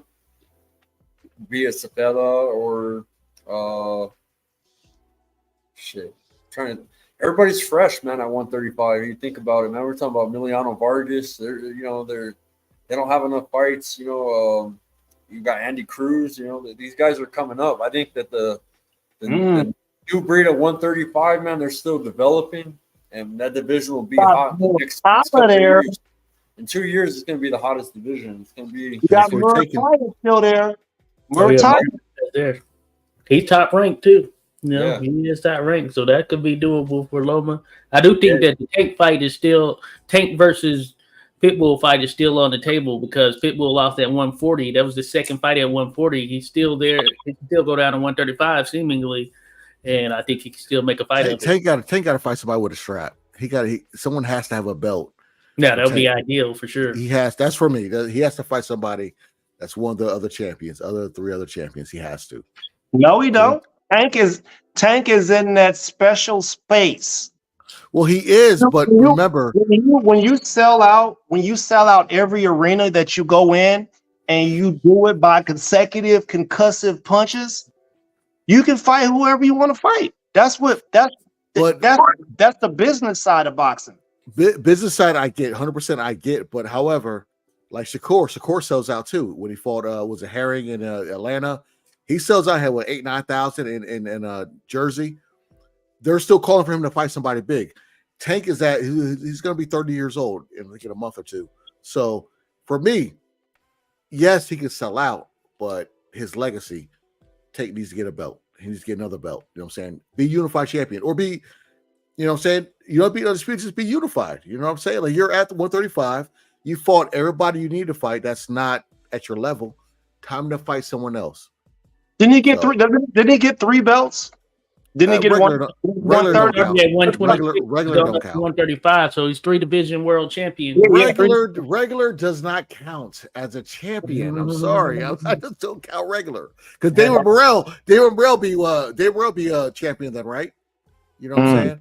Danny Jacobs will be champion. So I don't count regular. And when you're a regular champion, you need to fight the champion. And I think he got was it 130? That's the only besides 130 and 135. Normal super champion, WBA. And he beat up El Azteca at 140. Yeah, but I don't know if that was I don't know if that was a regular one? championship belt though. Yeah. And he had a weight clause on that too. Just saying. That Pedraza win was legit. Hey man, I love that was Pedrazo's legit. Pedrazo, yes, 100% legit. 100%. that was did it right there. And I like Tank. It's just I hold him accountable. You know what I'm saying? Like I like Tank. I just hold him accountable. You know, I feel like Tank should be knocking out all these people. He should knock them out. People who got the bag don't give a damn what we think. They tell they them don't. everything. They don't care. We're nobodies. Yeah, Hey, we may be nobodies to them, but we are somebodies to somebody, including our mama and including all of our fans out here today. We appreciate all of y'all tuning in on the real. It's been an amazing stream. I mean, 3 hours went by like it was nothing. Everyone was entertained. The panel was dropping knowledge. We covered the fight. We covered the news. Before we get out of here, is there any other kind of news that anyone wants to touch on that we might have omitted? All right. If you are in the heavyweight category and you probably ain't gonna make it to the NFL, can you please start boxing? You can start late like DeAndre did, but we need we need some dudes that's 6'4", 6'5" with 85-inch length arm reach to start beating people up. We need some of y'all to play volley. We need some of y'all to play volleyball. We need some of y'all to play soccer. We need some of y'all to start swimming. You feel me? We got some weak spots in the Americans. Hey, we need y'all to do all these things. You gotta learn how to slide the damn thing down there and clean the floor off. Some snooker. Do that too, bro. I know you were sliding. You are American. We need gold everywhere. Not wrong. Diversify that athletic portfolio is what I think my man is saying. I'll say one thing just real quick. Everybody that riding with us from the start to the end, or if you hopped in the middle and came with us, or at the end, appreciate you guys. Please subscribe to all these brothers'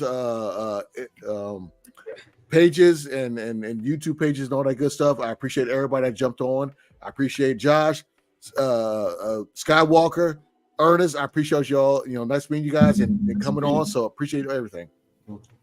Right. Yeah. And so before we sign off, let's go ahead and give everybody's channels. Poppy, we'll start with you. Whatever you want to promote. Listen, I'm all type of places, man. You can find me at Lord of the Crystals, Omega Crystals, Bell's Deep Clothing, Bones Deep Clothing. You can find me on all those places in IG. And you know, if you go and purchase things from me, we sponsor boxers, we sponsor athletes. We we do things for people that you may not know about, and we care about people. We want to see people be successful. So, my man. Is that like healing crystals and stuff though? Is that what we're talking about? Some people are really into the metaphysical stuff. I'm not no metaphysical, but you know, I got the stuff that the metaphysical people like. So if that's what you need, that's what you're looking for, you know, that's what I got. Plus, I got, I got athleisure. I got clothes for puppy dogs and cats. And so we are entrepreneurs this way. Damn, talk about a diversified portfolio. Y'all go hit up Poppy for your one-stop shop. I know I'm gonna check it out. Skywalker. You can find me at Skywalker Book Sale, everything, Instagram, Facebook, YouTube. And then you also find me on my 86 Boxing channel. People I collaborate. I do work with Mo Boxing, no problem. And you'll see a lot of my content on their channel too. So, yeah, man, I'm around the boxing community. So, all right, word, Josh. Hey, it's right here. See that? That's how you'll find me right there. Look for these colors in any combination. You understand? Shout out to Stephanie Simon making her debut on September 27th in Atlanta. Salute. Word up. That's Clever right. D, final thoughts. Party Marine. Hey, you guys know where you'll find me. Anything you need, find me. Ball and Buds, okay? Ball and Buds on Instagram, or you can shoot me a DM at Ballin' Buds. I'm sorry, at Dion703 on Instagram, and I got a TikTok. Clubber D. Oh shit, Omar, you know it. Clubber.d. It's Clubber.d. Yeah, I'm putting it in the chat. Clubber.d. Yeah, there you go. Clubber.d at TikTok. You know what I'm saying? I'll be doing dances and you know what I'm saying? Yeah, some of y'all's wives be calling me Dion and your mothers, but it's whatever. Your wife's favorite TikTok fan. There you go. All right, and yes, as he said, you can catch us at Ball and Bud. So I'm not going to say that again. But next week I will promote our show. Clubber D, the Combat G, is having his next combat sports special. It will be our MMA edition for UFC 305. That'll be next Thursday at 8 p.m. So make sure you all tune in for that at Ball and Buds. And as well, make sure you always check out The Bottom Line Sports every Tuesday night as well at 8 p.m. Go ahead and join the Facebook group at The Bottom Line Sports. We post a bunch of sports news and talk a bunch of trash and all that good stuff. So thank you again to everyone. We really appreciate y'all tuning in for Poppy, for Skywalker, for 86 Boxing Josh, and for my brother in crime, Clubber D, the Combat G. We will see you the next time around. Peace. Peace with the millions. It's that world heavyweight flow.